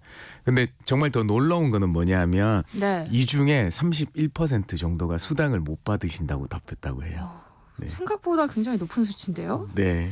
저희가 지난 시간에 이 이야기를 했었잖아요. 네. 뭐 선거일은 법정 공휴일이라 유급 휴일을 보장받을 수 있지만 이 5인 미만 사업장은 또 해당되지 않는다고 했어요. 네. 근데 수당을 받지 못하는 경우가 이것 말고도 또 있을까요? 네, 맞습니다. 원래는 이제 이 근로기준법상 근로자여야지 이 노동법상 보호 일종의 하나의 휴일 근로 수당을 받을 수가 있는데요. 이게 프리랜서나 용역 계약을 체결하신 분들 같은 경우에는 근로기준법상 근로자로 보지 않으니까 네. 노동법상 보호를 받지 못하여서 휴일 수당이 지급되지 않고요. 그다음에 이 특이한 포괄임금제라는 이 계약 체결 때문에 그런데요. 네. 이게 휴일 근로수당이 일정 부분이 포괄임금제로 계약이 맺어져 있으면 또 받지 못하는 그런 경우가 발생하게 됩니다. 하나씩 좀 살펴봤으면 하는데요. 포괄임금제를 적용받고 있다고 해서 오늘 같은 날 일을 해도 수당을 받지 못한다는 건 선뜻 이해가 되질 않거든요. 네, 뭐 이 포괄임금제부터 먼저 설명을 드려야 될 것 같은데요. 그 말 그대로 연장근로, 야간근로 수당을 비롯한 법정 제수당들이 실제 근로시간하고 상관없이 기본급에 포함해서 지급하거나 아니면 정액으로 지급하는 임금 방식을 얘기하게 네. 됩니다. 쉽게 예를 들어서 뭐 1일 24시간씩 격일제로 근무하기로 하고 월급 뭐 한 200만 원 받기로 했다고 하면 이 연장 뭐 야간 근로 상관없이 거기에 그냥 포괄임금으로 체결됐다고 하고요. 그다음에 일정 시간분의 연장 야간 휴일 수당을 다 포함해서 포괄해 놓은 계약이라고 보시면 되겠습니다. 포괄임금제라는 게 근로자에게는 썩 좋은 제도로 보이진 않거든요. 저만 이렇게 느끼는 걸까요? 아니요, 정확하세요. 사실 이게 이제 이 제도가 법에서 인정하고 있는 제도가 아니고요. 법원에 의해서 인정되었어요. 그래서 아까도 말씀드렸지만 월급의 연장 근로 수당 미리 포괄해서 지급하니까 초과 근로의 상시화가 우려돼요. 그다음에 임금 또는 실제 일한 시간에 따라서 마땅하게 받아야 될 임금 있잖아요. 기본급과 가산수당에 미달해 하는 임금을 받게 되는 우려가 커요. 그래서 네. 사실 근로기준법의 원칙은 그 가산수당을 통해서 초과 근로를 억제하고 법정 근로 시간을 준수하고자 하는 취지도 있거든요. 그래서 이게 근로시간 제도하고 좀 배치되는 면도 있어서 문제점으로 지적받고 있습니다. 오늘 라디오 생존백서 코너에서는 오늘 같은 선거일을 제대로 보상받지 못하는 분들, 그러니까 예외적으로 포괄임금제를 적용받고 있거나 아니면 사실상 무늬만 프리랜서인 근로자들이 손해를 보지 않으려면 어떻게 해야 하는지, 또 계약서는 어떻게 작성하는 게 좋은지 이야기 나눠볼 예정입니다. 관련해서 궁금한 점 있으신 분들 문자 보내주세요. 김효신 노무사가 해결책 제시해드리겠습니다. 참여하실 번호는 샵 9730번이고요. 짧은 문자는 50원, 긴 문자는 100원의 정보 이용료 부과됩니다. 콩 게시판, KBS 1라디오 유튜브 채널을 통해서도 무료로 참여하실 수 있으니까요. 많은 참여 부탁드립니다. 또 추첨을 통해서 모바일 쿠폰도 보내드립니다. 앞서도 잠깐 얘기해 주셨지만 이 포괄임금제는 근로기준법에 명시되어 있지는 않다면서요. 네. 그러니까 예외적으로 좀 허용이 된 거잖아요. 네. 그럼 지금은 어떤 경우에 적용되고 있어요? 이건 사실 허용 요건이 굉장히 엄격합니다. 말씀드리면 두 가지 경우인데요. 사실 근로시간 산정이 어려워야 돼요. 여기서 이제 근로시간 산정이 어려운 경우는 물리적으로 거의 불가능한 경우를 얘기하는 거거든요. 그래서 예를 들어서 관리자의 지휘감독을 벗어나서 주로 사업장 밖에서 일하시거나 아니면 근로시간을 근로자분이 자유롭게 재량껏 결정하는 근무 형태로서 도급적 성격이 강해하셔야 돼요. 그다음에 네. 상황에 따라서 근로시간의 장단이 결정되는 경우여야 하거든요. 그다음에 또 뭐 근무 형태나 업무 성질이 단속적이거나 간헐적으로 이루어져서 대기 시간이 많은 경우도 여기에 해당되겠습니다. 두 번째는요, 이 근로시간 산정이 어려운 경우라고 하더라도 당사자 간의 명시적 합의가 있어야 되는 거예요. 이렇게 엄격한 요건 아래 적용되어야 되는 건데요. 거의 일각의 조사에 의하면 우리나라 월급제, 임금제의 약 거의 한 80% 정도가 포괄임금제를 체결할 수 있다고 할 정도로 네. 좀 만연해 있다 이렇게 말씀드리겠습니다. 그러니까 당사자 간 합의가 필요하다고 말씀해 주셨지만 근로자들이 제대로 된 의사표현을 하기 쉽지 않은 경우들이 많잖아요. 맞습니다. 이건 뭐 정확한 지적이세요. 이제 포괄임금제 같은 경우는 아까도 말씀드렸다시피 근로시간 산정이 어려운 경우에만 허용되죠. 왜냐하면 근로시간에서 정한 임금하고 근로시간 규정을 사실상 형해화하는 이 제도거든요. 그래서 그렇지만 현장에서는 뭐 계산의 편의라든지 초과근로 예정 등의 다양한 이유로 법에서 정한 원칙과 배치되는 게 매우 광범위하게 펼쳐져 있다. 그래서 여기에 대해서 우리가 이 근로계약서를 내밀었을 때 사실상 노라고 얘기하기가 쉽지 않다. 이렇게 네. 말씀드립니다. 좀 예를 들어 살펴봤으면 하는데요. 급여 항목을 뭐 구분시켜 놓지 않고 단순히 월급 300만 원에 휴일 근로수당 포함 이렇게 써놨으면 이게 포괄임금제에 해당되는 거예요? 무늬만 포괄임금제예요. 왜냐하면 정말 근로시간 산정이 어려운 거면 모르겠습니다만은 이게 연장근로, 야간근로, 휴일근로, 연차수당 등이 이제 법정 재수당 등이라고 하는데요. 네. 이렇게만 적어놓으면 도대체 어떤 항목이 얼마만큼 포함됐는지 아무도 알지 못하는 거예요. 그냥 다 뭉뚱그려서 해놓으니까 이분은 도저히 받을 수 있는 임금이 전혀 없는 것처럼 표기가 네. 되는 거거든요. 그래서 이 확정된 항목에 대한 시간하고 금액을 정확하게 나눠서 근로계약서에 그 계산식까지 표기해 주는 게 가장 바람직한 거라고 할 수 있겠습니다. 그러니까 결국 일을 시작하기 전에 근로계약서를 좀 잘 써야 할 것 같은데요. 네. 노무사님이 주의사항을 좀 짚어주시면 좋을 것 같아요. 요거는 근로계약서를 보시면 이 순서가 조금 정해져 있어요. 그 순서대로 한번 말씀드려볼게요. 딱 네. 세 가지인데요. 첫 번째는 근로계약 기간을 확인해 주셔야 돼요. 사실 정규직인 줄 알고 입사하셨다가 근로계약서에 나중에 보니까 계약직으로 정해져 있는 경우가 많아요. 이 계약직은 근로 시작일과 종료일이 정해져 있는 거예요. 그러니까 2024년 4월 10일부터 2024년 5월 9일까지 하기로 한다. 이게 바로 계약직이라는 거거든요. 네. 그래서 이 경우에는 뭐 계속 근무하시면 크게 관련이 없겠습니다만은 계약서상의 계약 만료를 이유로 나중에 근로관계가 갑자기 종료되는 경우에는 당황하실 수 있으니까 잘 네. 확인해 보셨으면은 그 다음에는 근로 시간을 확인해 주셔야 돼요. 출근 시간, 퇴근 시간, 휴게 시간이 언제인지 확정되어야지 기본급이 얼마로 책정되고 고정 연장 수당이 얼마로 책정돼야 되는지 이제 구분해서 살펴볼 수 있기 때문에요. 마지막으로 저는 가장 중요한 거라고 생각하거든요. 네. 월급의 확인이에요.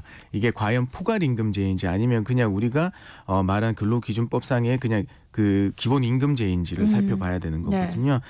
그렇기 때문에 만약에 예를 들어서 일주일에 5일 일하시는데 휴게시간 제외하고 1일 9시간 일하신다고 하면 기본급은 8시간 분이 책정돼야 되고 나머지는 1시간 분의 연장근로 수당으로 책정되어 있어야 되는데요. 이렇게 잘 되어 있는지 확인해 보셔야 돼요. 네. 네.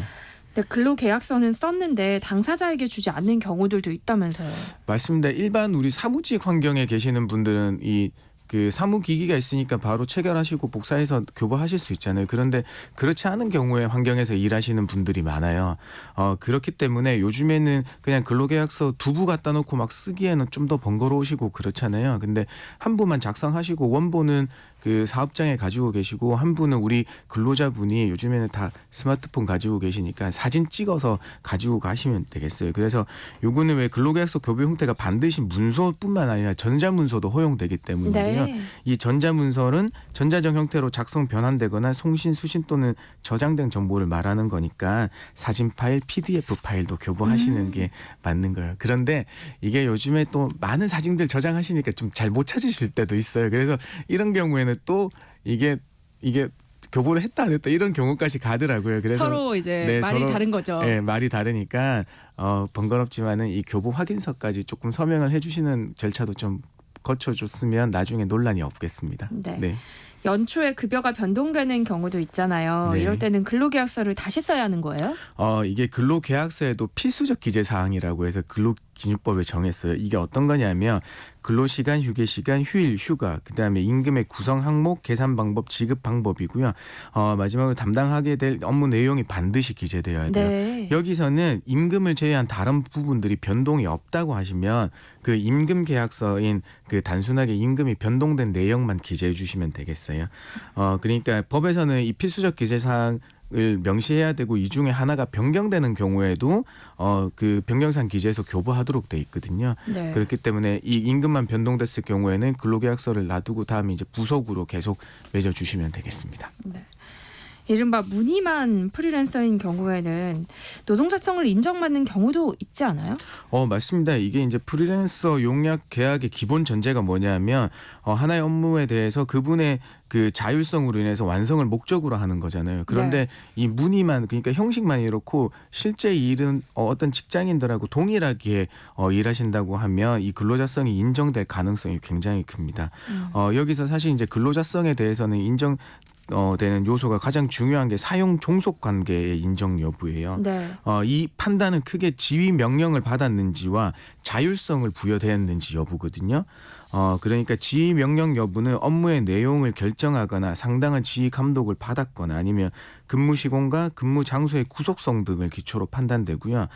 여기서 이제 보충적 판단인 기준이라고 할 수 있는 자율성은 작업 도구를 누가 소구했는지, 그다음에 제3자를 고용해서 그분을 대체할 수 있는 대체성이 있었는지, 그다음에 기업 운영상의 위험 부담 관계가 있는지 등에 따라서 판단되거든요. 근데 이게 뭐 하나 돼서 안 되면 뭐 안 되는 게 아니고 뭐든지 다 종합적으로 고려해서 판단하는 거니까 구체적 사실관계가 굉장히 중요하다고 하겠습니다. 네.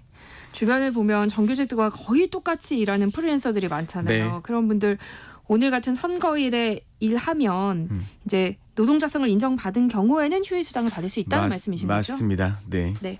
프리랜서가 근로자로 인정이 되면 어떤 권리들을 보장받을 수 있어요? 이게 이제 사후적으로 소급해서 그 노동법의 보호를 받게 되는데요. 사실 제일 중요한 게 1년 이상 근로하다가 됐으면 퇴직금 있으시고요. 그다음에 주휴수당이 포함 안 돼 있을 건데 주휴수당 받으실 수 있습니다. 그다음에 일하다가 다치셨거나 그 병을 얻으셨다고 하면 산재 보상도 받으실 수 있고요.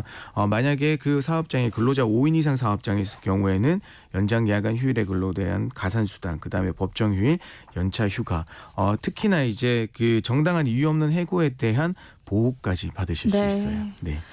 프리랜서들이 계약서를 잘 쓰는 법도 좀 조언해 주세요. 사실 이게 그 계약서를 쓰실 때 형식이냐 실질이냐가 굉장히 중요해요.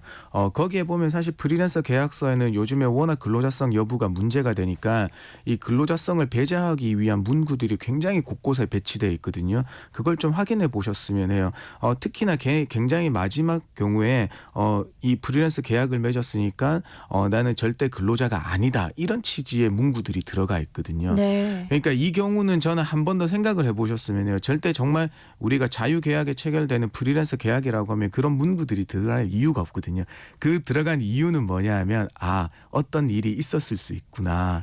라는 거예요. 그러니까 사업주의 입장에서는 어떤 보호 장치를 걸어놓고 싶으니까 네. 그런 문구들이 발견되기 시작하는 거거든요. 그래서 그런 것들 한번 잘 살펴보시면 좋겠습니다. 네, 오늘은 근로기준법의 보호를 받지 못하는 근로자들, 그러니까 포괄임금제를 적용받고 있거나 무늬만 프리랜서인 근로자들이 손해를 보지 않으려면 어떻게 해야 하는지, 또 계약서는 어떻게 작성하는 게 좋은지 이야기 나눠보고 있는데요. 관련해서 고민 있으신 분들 문자 보내주시면 김효신 노무사가 상담해 드리겠습니다. 그럼 여기서 노래 한 곡 듣고 오겠습니다. 어떤 날의 하루. 네, 노래 나가는 사이 많은 분들이 문자 보내주셨는데요. 1385님. 고등학교 기숙사 사감으로 근무 중입니다.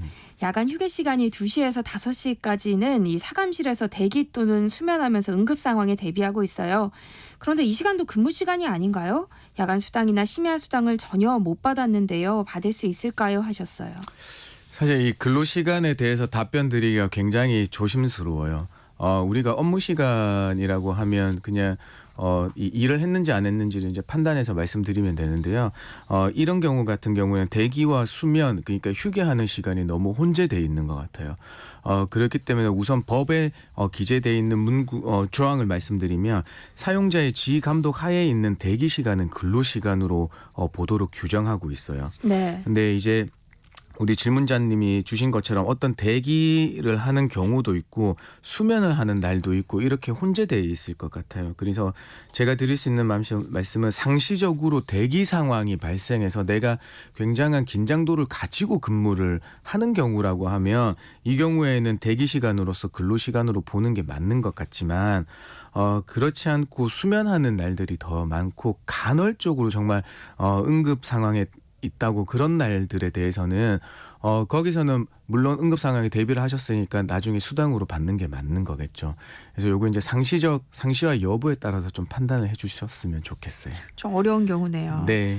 3422님, 자동차 세일즈 일을 하고 있습니다.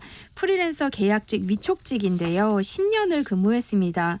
그런데 퇴직금이 없는 게 맞나요? 회사는 없다고 말을 하네요. 하셨어요. 사실 이제 이 프리랜서의 개념을 말씀드리면 회사에 전속되지 않고 특정 상황에 관해서 그때마다 계약을 맺고 근무 시간이나 장소 방법 등에서 독자적으로 일을 수행하는 경우를 말하는 거거든요. 그래서 이 질문 주신 분도 이제 조금 혼돈이 오시는데 어떤 회사하고 계약해서 이 다른 메이커 브랜드에 있는 회사에 가진 않고 본인은 전속돼 있다고 생각을 하시는 거예요. 그런데 일면의 업무 수행 과정으로 돌아오면 이 근무 시간이나 장소나 방법에 대해서 어떤 회사의 가이드만 있는지 일일이 뭔가 그 지시하거나 네. 보고하거나 이런 과정이 없는 경우들이 많거든요.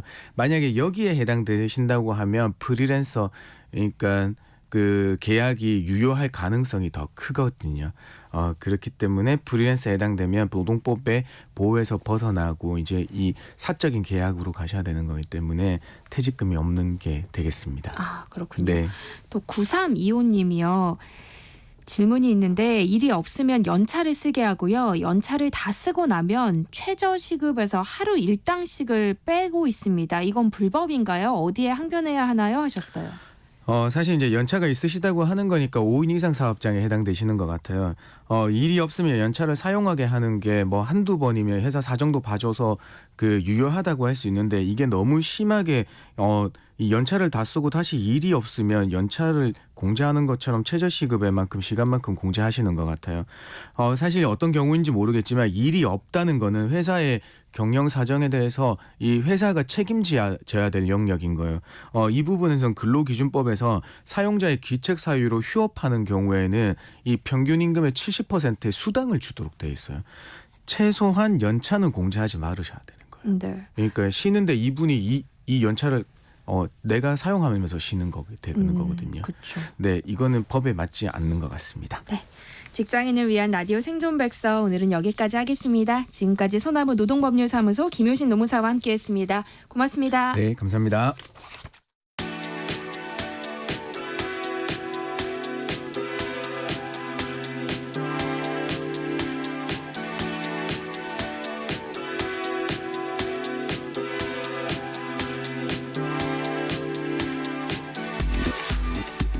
과학 아직도 어렵게만 느끼시나요? 일상생활의 모든 것은 과학적으로 설명이 된다고 하는데요. 여러분들의 궁금증 풀어드리겠습니다. 한낮의 과학실 이독실 과학 커뮤니케이터와 함께합니다. 안녕하세요. 네, 안녕하세요. 오늘은 귀여움에 대해서 이야기해 주신다고 하는데요. 이게 과학적으로도 설명이 되는 거예요? 네, 귀여운다고 하는 우리가 느끼는 그 감정이요. 생각해보면 굉장히 독특해요. 어떤 대상을 보고 귀엽다고 느끼고 사실 무장해제가 돼버리죠. 막 와서 나를 핥히고 깨물고 때려도 너무 귀엽다라고 느껴버리잖아요. 시간이 지나면서 힘들어지긴 하지만 그 대상을 위해서 우리가 뭐 나의 공간도 내어주고 시간도 내어주고 에너지도 이런 자연의 손해를 감수하는 걸 생각을 해보자면 네. 아주 냉정하게 말해서 생존에 불리할 수 있는 감정인 거예요. 그런데 그런 감정을 우리가 다 가지고 있다. 그러니까 도대체 뭘까? 한번 우리가 과학적으로 냉정하게 분석을 해보려고 합니다. 귀여움을 생존과 연결지어서 생각해 본 적은 없었던 것 같아요. 정말 궁금해지네요. 그럼 우리가 귀여움을 느끼는 이유는 뭔가요? 이게 굉장히 중요합니다. 그 진화 심리학이라고 하는 학문에 따르면 우리의 심리가 다 진화한 거예요. 처음에 있었던 심리가 아니라 예를 들면 뱀을 보고서 우리가 두려워하는 감정이 생기는 거는 뱀 자체가 그냥 무서워서가 아니라 시간이 지나면서 뱀을 무서워하도록 진화한 개체가 생존율이 높았던 거라고 봐야 되거든요. 그래서 심리 기제들이 무언가를 보고 우리가 귀여움을 느끼도록 진화됐다라고 하는 하나의 학설이 있는 거예요. 견해가 있어요. 그런데 본능이 아니라 그거 학습된 거다. 저거 보니까 어른들이 귀여워하네? 그럼 나도 귀여워하는 것 같아라는 이런 견해도 당연히 있습니다. 네. 또 하나는 뭐가 있냐면 이제 최근에 나오는 이야기들 중에 하나인데 언젠가 제가 다룰 기회가 있겠습니다만 우리의 감정이요. 바깥에서 들어오거나 갑자기 샘솟는 게 아니고 우리가 만들었다. 감정이라고 하는 걸 우리 스스로 한 명 한 명이 직접 만들었다라고 하는 신경과학적인 연구가 요즘 나오고 있습니다. 그래서 지금 제가 드리고 싶은 말씀은 칼로 물을 자르는 것처럼 이게 진리야 이게 진실이야 라고 말씀드린 건 아니고 네. 여러 가지 견해 중에 하나로 우리가 이야기할 만한 부분이 있다라는 건데요. 자, 이 핵심을 말씀을 드릴게요. 우리가 무언가를 귀엽다고 느낍니다. 그때 그 대상이 귀여우니까 귀엽다고 느끼는 게 아니라는 거예요. 네? 그게 무슨 얘기예요? 자, 근데 당연한 말씀을 사실 드릴게요. 외부에 귀여움이라는 게 있어요, 이미. 그래서 그걸 봤을 때 저거 귀엽네라고 우리가 찾았어요. 그러니까 저건 귀여워. 뭐 어떤 인형은 귀여워. 팬더는 귀여워. 판다는 귀여워라고 이야기할 수도 있겠죠. 그런데 실제로 그게 아니고요. 외부에 그냥 뭐가 있어요. 개체가 있어요. 인형이 있고 사람이 있고 판다가 있어요. 네. 그런데 그 팬더 안에 어떤 특성이 있는 거예요. 근데 그 특성을 우리가 귀엽다라고 느껴지는 거지 거기 귀여움이라고 써 있어서 보자마자 저건 귀여운 거구나라는 게 아닌 거죠. 그러니까 우리가 귀엽다라고 하는 거는 우리 뇌가 판단을 하는 거예요. 저걸 보자마자 저거 뭐뭐뭐처럼 보이네, 어떠하게 보이네. 그러므로 귀엽다라는 거를 우리가 무의식적으로 한다라는 건데 그 특성이 뭔지 우리가 귀엽다고 이야기하는 대상이 뭔지 우리가 지금부터 한번 생각해 보면 좋겠어요. 우리 아나운서님은 혹시 어떤 거를 주로 봤을 때 저거 귀엽다라고 느끼는 게 있어요? 저는 요즘에 저희 아이를 봤을 귀여워요. 때 맞습니다. 이게 굉장히 중요한데 일반적으로 우리가 귀엽다라고 느끼는 특성이 뭐냐면 어린아이의 모습이랑 비슷하다고 보시면 돼요. 네. 어린아이를 봤을 때 느껴지는 그 감정 당연히 사람마다 다릅니다. 그래서 누군가는 뱀을 너무 사랑스럽게 여기는 분도 분명히 있어요. 키우는 분들도 있고 혹시 뱀 좋아하시나요? 저는 아니에요. 사실 그런데 여담이지만 이것도 흥미로운 포인트가 있어서 소개를 해드릴게요. 뱀이 보통 우리가 가장 혐오하는 생물 중에 하나가 뱀인데 어느 정도냐면요. 영장류가 우리가 진화하는 과정에서 뱀을 빠르게 보고 식별하고 피하도록 우리 눈이랑 뇌가 진화하는 과정에서 뱀이 그런 역할을 많이 했다. 그 정도로 너무너무 싫어했다. 과거부터 이런 이야기가 있는 거고요.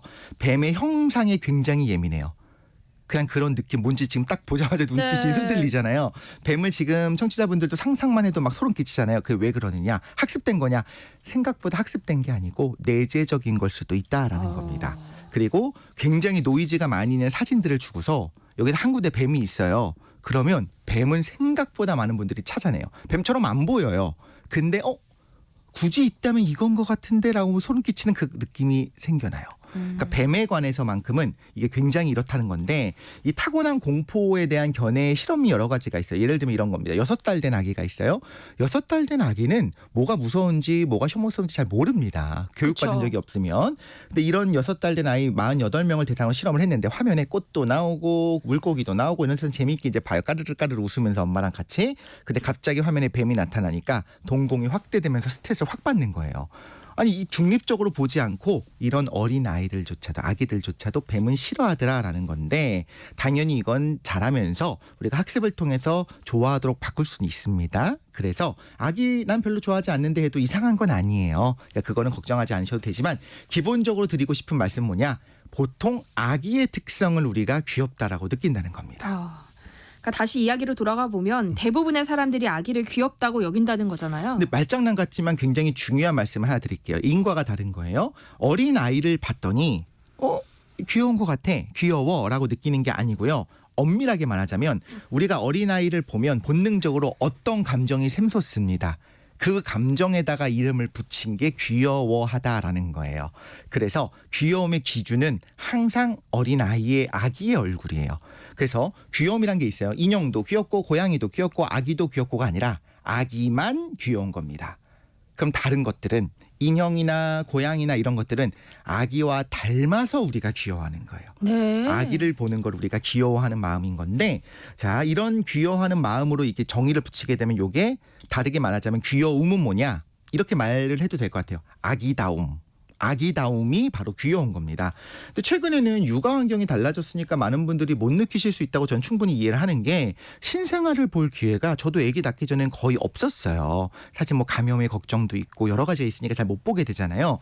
그래서 아기들을 이렇게 생각해요. 보채고 울고 귀찮고 손이 많이 가고 뭐 이렇게 물론 그렇습니다. 거짓말이 아니고 사실입니다. 맞습니다. 그런데 심지어 내 아이가 아닌데도 불구하고 그런 어린 아기를 내가 물끄러미 바라볼 수 있는 기회가 있으면 한번 보면요. 보채고 울고 귀찮고 토 냄새 나고 막 이게 나거든요. 이런 냄새들. 뭐 침도 흘리고 물론 그런데 보통 뭔가 말할 수 없는 무언가 감정이 올라오는 게 있어요. 보통은요. 네. 그걸 우리가 귀엽다라고 하는 건데 이게 우리 인간 인류 종의 생존에 필수적인 거였다고 봐야 되는 거예요. 그러니까 생존을 위한 그 감정이었다는 거잖아요. 맞습니다. 굉장히 중요한 특성인 거죠. 네. 사람이 출산을 빨리 하거든요. 이게 무슨 의미냐? 뇌를 우리가 확 키우는 쪽으로 진화를 했어요. 그러다 보니까 엄마 뱃속에서 너무 오래 있으면 산도를 못 빠져나와요. 머리가 너무 커져 버리니까. 그쵸. 그래서 사실 한 개체로 생존하기 아직 부적합해요. 이건 나오면 아직 안 돼요. 좀 더 있어야 돼요. 인큐베이터 안에 말하자면. 그런데 잘못하면 둘 다 죽게 생겼으니까 일단 빼버리는 거. 출산이 그렇게 하는 거에 가깝거든요. 그래서 그 출산 시기를 놓치게 되면 산모와 태아가 모두 위험해지는 상황인 거고요. 네. 출산도 아마 아시겠지만 굉장히 어려워요. 조금이라도 더 성숙하게 키운 다음에 출산을 해야 되니까 조금이라도 더 안에 뱃속에 품고 있다 보니 출산이 늦어진 거죠. 그래서 머리에 비해서 산도가 너무 좁아요. 그러다 보니까 아기가 한 바퀴 돌면서 나와야 돼. 그대로 나올 수가 없어요. 그러니까 한 바퀴 돌면서 나오게 되고 이러면서 이 좁은 산도를 통과할 때 아기 머리가 이게 어머니들 아시겠지 이제 뾰족해집니다. 맞아요. 그죠? 머리가 두개골이 닫혀 있지 않은 상황인데 그 좁은 길을 우겨서 이렇게 나오다 보니까 뾰족해질 정도로 이런 상황까지 될 정도로 굉장히 스트레스 받는 상황인데 이건 어떤 의미냐? 너무 빨리 출산하는 거예요. 아직 충분히 성숙하기 전에. 그러니까 생존이 불가능하죠. 네. 그럼 이 아이를 생존하기 위해서 뭐가 있어야 되냐면 부모가 헌신적으로 돌봐줘야 됩니다. 그런데 미성숙하게 태어난 직후부터 어느 정도 단계 보통 한 2-3살 정도 될 때까지 2-3돌이 될 때까지 부모가 쏟아야 되는 그 정성과 희생이 어마어마한 거죠. 그래서 이게 너무 크기 때문에 다시 돌아가자면 아기를 이유는 모르겠지만 너무너무 사랑스럽게 느끼는 그 감정이 없었으면 아마 안 키웠을 거예요. 너무 힘드니까. 네. 그래서 아마 인류가 멸종했을 거다라는 건데 한 개체 입장에서 보면 사실 엄청난 자기 희생이 맞아요. 아이를 키운다는 거는. 그런데 이런 심리 기제가 없었다면 자기의 생존을 위해서 아기를 버릴 수밖에 없다는 거죠. 그런데 이게 좀 냉정하게 느껴지지만 다른 동물들에서 굉장히 많이 나타납니다. 다른 동물들도 당연히 사랑이 있어요. 자녀 사랑해요. 그럼에도 불구하고 어느 상황에서 내 생존이 불리하거나 다른 아이의 생존에 불리하다고 느껴지면 바로 자신의 자녀를 이제 도태시키고 버리는 그러죠. 일들이 일어나거든요. 그러니까 결국 귀여움은 이 아기들의 생존 전략이라고 봐도 되겠어요. 맞습니다. 내가 더 귀엽다라고 하는 걸 이제 어필하는 거죠. 그게 필요한 겁니다. 사실 우리 안에 있는 거죠. 아기들의 특징을 보면 우리가 귀엽다고 느끼는 거지만 사실 그걸 어필하는 아기들의 행동이 있어요. 물론 의식적으로 이렇게 하면 엄마 아빠가 날 더 사랑해 주겠지 하는 건 아닐 거라고 저는 믿습니다. 물어봐도 네. 대답을 안 하니까.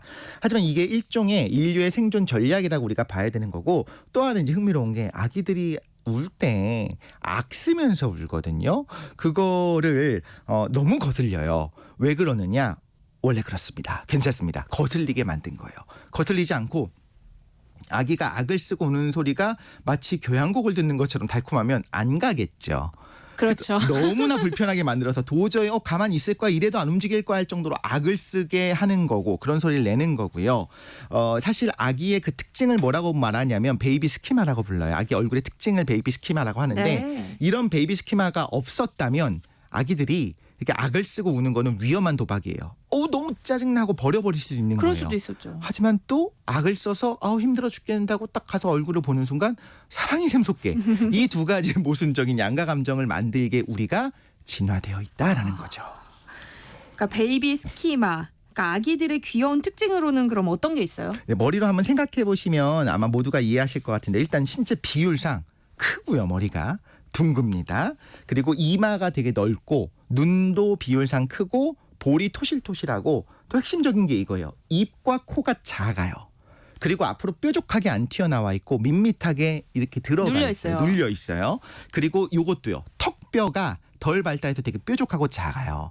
특히 서양에서 남자들이 성장한 어떤 개체다라고 보이는 것 중에 내가 강한 턱이잖아요. 근데 턱뼈가 아이들은 다 작습니다. 몸도 통통하고 팔다리도 짧고요. 그리고 하는 행동들도 어리숙한데, 네. 이런 특성을 가진 개체를 우리가 보면 진화적으로 볼 때 더 보호해주고 싶고, 더 배려하고, 더 보고 싶고, 보살피고, 또 공격을 안 하는 거예요.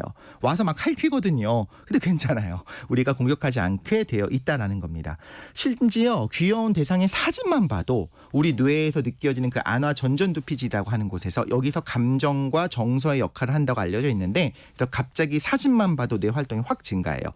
보자마자 눈이 크네? 귀엽네? 이게 아니고 보자마자 우리가 본능 레벨에서 귀엽다라는 느낌이 확 하고 올라온다는 거죠. 그런데 인간이 아닌 다른 포유류들도 베이비 스키마가 있는 경우가 많아요. 이건 뭐냐면 자기가 성숙해질 때까지 부모가 날 돌봐줘야 하는 거예요. 그렇지 않으면 자기가 살아남지 못하니까. 그래서 나타나는 공통적인 특징인데, 때가 되면 다른 동물들은 이제 부모로부터 독립해야 될 때가 있잖아요. 그럼 이제 더 이상 사랑받지 않아도 돼. 그럼 얼굴이 쓱 어른으로 변해버리는 겁니다. 네. 그러면서 코가 뾰족해진다던가 좀 더 입체적으로 변하는 거죠. 그런데 이게 당연한 거 아닌가? 나이 들면 얼굴이 변하는 게 당연한 거잖아 싶을 수 있겠지만, 인간의 특징을 또 하나 말씀을 드릴게요. 인간은요, 실제로 성장하는 것보다 겉은 더 느리게 성장해요. 무슨 말이냐? 뇌가 거의 성인 크기가 됐습니다. 그 뇌의 입장에선 거의 다 큰 거예요. 네. 그런데 여전히 바깥에서 봤을 때 신체는 어른의 40%밖에 안 되고, 우리가 진짜 성장했는지 안 했는지 볼 때는 생식적인 걸 볼 거잖아요. 근데 그건 10%밖에 안 돼요. 그러니까 뇌는 이미 다 컸는데, 진짜 이제 하나의 그 결혼을 하고 아기를 낳을 수 있는 상황인지 아닌지를 판단하는 그 기준이 되는 생식기는 10%밖에 성장을 안 한 거예요. 아직도 아기인 거예요. 그러니까 우리가 외부에서 볼 때 어떻게 보이느냐? 아기네. 우리가 네. 좀 더 돌봐줘야겠네. 그러면서 좀 더 사랑해줘야겠네. 이런 마음이 든다라는 거죠. 이게 다른 영장류보다 훨씬 더 두드러지는 특징 중에 하나고요. 유년기를 우리가 쭉 연장을 해서 더 많이 오랫동안 사랑해주세요라고 우리가 이런 전략을 취했다라고 봐도 되는 겁니다. 그러니까 어쩐지 좀 분명히 행동을 보면 다 큰 것 같은데 겉모습은 또 너무 아기 같아서 속을 때가 있어요. 네, 또 사실 인간의 특징 중에 하나를 말씀을 드리자면, 어른이 돼도 어린아이의 모습을 가지고 있는 경우들이 많아요. 이걸 뭐라고 부르냐면 유형성숙이라고 해요. 어린아이의 모습으로 성숙해서 유형성숙이라고 하는데, 네. 아닌데 어른이랑 아기들은 다른데라고 할 수 있겠지만, 네. 다른 영장류에 비해서는 꽤 많이 달라집니다. 우리는 거의 비슷한 편에 속해요. 다른 영장 침팬지나 오랑우탄이나 고릴라를 생각해 보면 아기들과 성체는 모습이 많이 달라요. 성체는 굉장히 공격적으로 보여요. 근데 이런 유형 성숙이 어디서 주로 나타나냐면 가축화된 동물에서 나타납니다. 자, 가축이요. 원래는 야생에서 살 때는 성체가 된다면 뭐 해야 되냐면 이제 경쟁해야 돼요. 내가 더 강해라는 걸 어필을 해야 돼요. 그러니까 얼굴도 그렇고 더 공격적으로 나타나고 세져야 되는데, 가축은요, 위협적이고 강한 모습이 되는 것보다 사람들이 사랑해주면 더 번식을 잘해요. 성공률이 더 높아져요. 생존에도 유리해요. 그렇죠? 그래서 사람이 가축화하는 과정에서도 아마 순한 개체를 가축화했겠죠. 그리고 더 귀여운 개체를 아무래도 계속 교배를 시켰을 거잖아요. 네. 그러다 보니까 번식 성공하는 것도 야생에서는 강해야 했다면 가축화된 이런 가축들 입장에서는 어리고 순한 얼굴이어야 더 번식 성공률이 높아지는 거죠. 그래서 가축들은 예를 들면 늑대와 개를 비교해도 마찬가지고 야생 토끼와 우리가 생각하는 집토끼 생각해도 그렇습니다. 대부분의 경우에 가축들은 유형 성숙을 하는 경우가 더 많다라는 거고요. 네. 사실 유형 성숙을 하게 된 이유가 진화적인 이유가 있었을 수 있어요. 유인원들 복원된 얼굴 보면 조금 더 우리보다는 좀 덜 사람 같은 느낌으로 보이긴 합니다. 그래서 지금 우리 얼굴을 어떻게 생각하시면 되냐면요. 상대적으로 성인이 되더라도 여전히 좀 밋밋한 편이에요. 훨씬 더 선이 굵어져야 되는데 밋밋한 편에 속하는 거고 상대적으로 다른 동물들보다 어린아이의 모습에 가까운 건데 이건 이렇게도 생각할 수 있습니다. 우리 조상들이 남자든 여자든 서로 더 젊은 배우자를 선호했을 거예요. 그때는 젊은 게 건강이었으니까 지금이랑 다르게요. 네. 그래서 그런 부산물로서 인간은 어린 얼굴로 성숙하도록 되었을 수도 있다라는 이론들이 있습니다. 그런데 우리가 꼭 아기만 또 귀여워하는 건 아니잖아요. 그럼 우리가 귀엽다고 여기는 것들 대부분이 이 베이비 스키마 때문인 거예요? 네, 맞습니다. 그 베이비 스키마에 본능적으로 반응하고 그게 귀엽다는 감정이라고 했잖아요. 그래서 사실 이건 이미 회로가 만들어졌기 때문에 실제 인간인지는 별로 중요하지 않아요. 그런 특성만 보면 우리가 좋아하게 돼 있어요. 그래서 전형적인 어린아이, 아기의 특성을 보이는 개체들이 있는데 예를 들면 강아지, 고양이, 토끼 다 그렇죠? 이런 동물들의 어린 개체를 보면 더 우와 너무 귀여워라는 마음이 들어요. 그렇죠?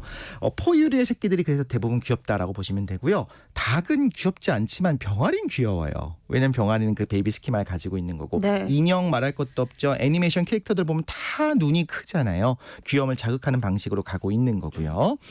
사실 몇 년 전에 유행은 좀 지났는데 사진 찍을 때 입을 가리고 혹은 이렇게 볼에 이렇게 해서 죄송합니다. 이렇게 뿌 하는 소리를 하잖아요. 볼에 바람 넣어서. 넣는 거. 이것도 사실 베이비 스키마를 자극하는 거예요. 이걸 집어넣게 되면 볼이 커지면서 귀여워지는 겁니다. 아기처럼 보이는 거고 턱을 가리는 거예요. 그러면 우리가 보자마자 대뇌가 저렇게 사진 찍네. 아이 귀여운 척하는구나. 의도는 파악하거든요. 하지만 본능 레벨에서 그냥 이렇게 있는 것보다 볼에 바람을 넣은 게 더 귀여운 거는 알고 봐도 마찬가지인 거고 흥미로운 거 하나 말씀드리자면 지난주에 저희가 이제 푸바오이 이야기를 했었잖아요. 네. 판다가 귀여운 이유도 마찬가지입니다. 판다는요. 과거부터 지금까지 항상 귀여워하고 동서양 할 것 없이 항상 좋아했는데 왜 그러느냐? 전형적인 베이비 스키마를 갖고 있어요. 호기심 넘치죠? 근데 겁도 많고 천진난만한 행동을 하는데 무엇보다 외모가요.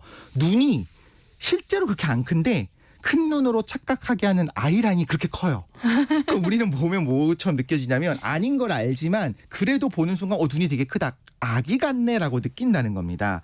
그 범고래. 무시무시하죠. 킬러웨일이라고 영어 이름이 킬러웨일이가 얼마나 무섭습니까? 호랑이 고래에서 범고래잖아요. 이 범고래를 귀엽다고 하는 분들이 많은 이유도 뭐냐면 실제 눈은 되게 조그맣게 콕 찍혀 있는데 그 무늬를 보면 저 부분이 눈처럼 보이는 커다란 검은 무늬가 있어요. 그런 걸 볼 때 내가 이성적으로 아는 거를 떠나서 큰 눈을 보자마자 아기 같다? 귀엽다라는 마음이 우리 안에 샘솟는다는 거죠. 판다에 혹시 시간이 되시면 아이라인 지운 사진 한번 보시면 깜짝 놀랍니다. 이렇게 무섭게 생긴 곰이 있구나. 무서워서 근처 못 가겠구나 이런 생각을 하거든요. 그래서 우리가 눈이 커 보이는 아이라인만 그래도 귀엽다라고 하는 건 어떤 의미냐 알고도 우리는 본능적으로 속을 수밖에 없다라는 걸 말씀드립니다. 그러니까 이렇게 귀여워하는 걸 선호하는 특성이 인간 사회에 중요한 역할을 했겠어요. 맞습니다. 그래서 다른 유인원과 구분되는 인간의 협업 능력이 사실 사냥이나 전쟁 때문이 아니고 귀여운 아기 때문이라는 연구 결과도 있어요. 그래서 인간은요. 엄마뿐만 아니라 아빠, 할머니, 할아버지 심지어 혈연 관계가 없는 그냥 집단 안에 있는 사람들이 전부 다 아기들을 돌보거든요. 다른 동물들에선 거의 나타나지가 않아요. 이런 걸 생각해 보자면 어쩌면 우리 귀여움 때문에 아기들 때문에 인간이 이렇게 진화한 게 아닌가 싶기도 합니다. 네, 한낮의 과학실 이덕실 과학 커뮤니케이터와 함께했습니다. 고맙습니다. 감사합니다. 네, 세상의 모든 정보 여기서 마무리하겠습니다. 오늘은 앞으로 4년간 국민의 대표로 일할 국회의원을 뽑는 날이죠. 오후 6시까지 투표하실 수 있으니까요. 한 분도 빠짐없이 소중한 한 표 꼭 행사하셨으면 합니다. 그리고 또 잠시 후 5시 5분부터는요. KBS 1라디오에서 단독으로 진행하는 선거 개표 방송 내 삶을 바꾸는 선택 2024 총선이 방송될 예정입니다. 계속해서 많은 청취 부탁드립니다. 그럼 행복한 오후 이어가시고요. 저는 내일 다시 찾아뵙겠습니다. 지금까지 아나운서 전주리였습니다. 고맙습니다.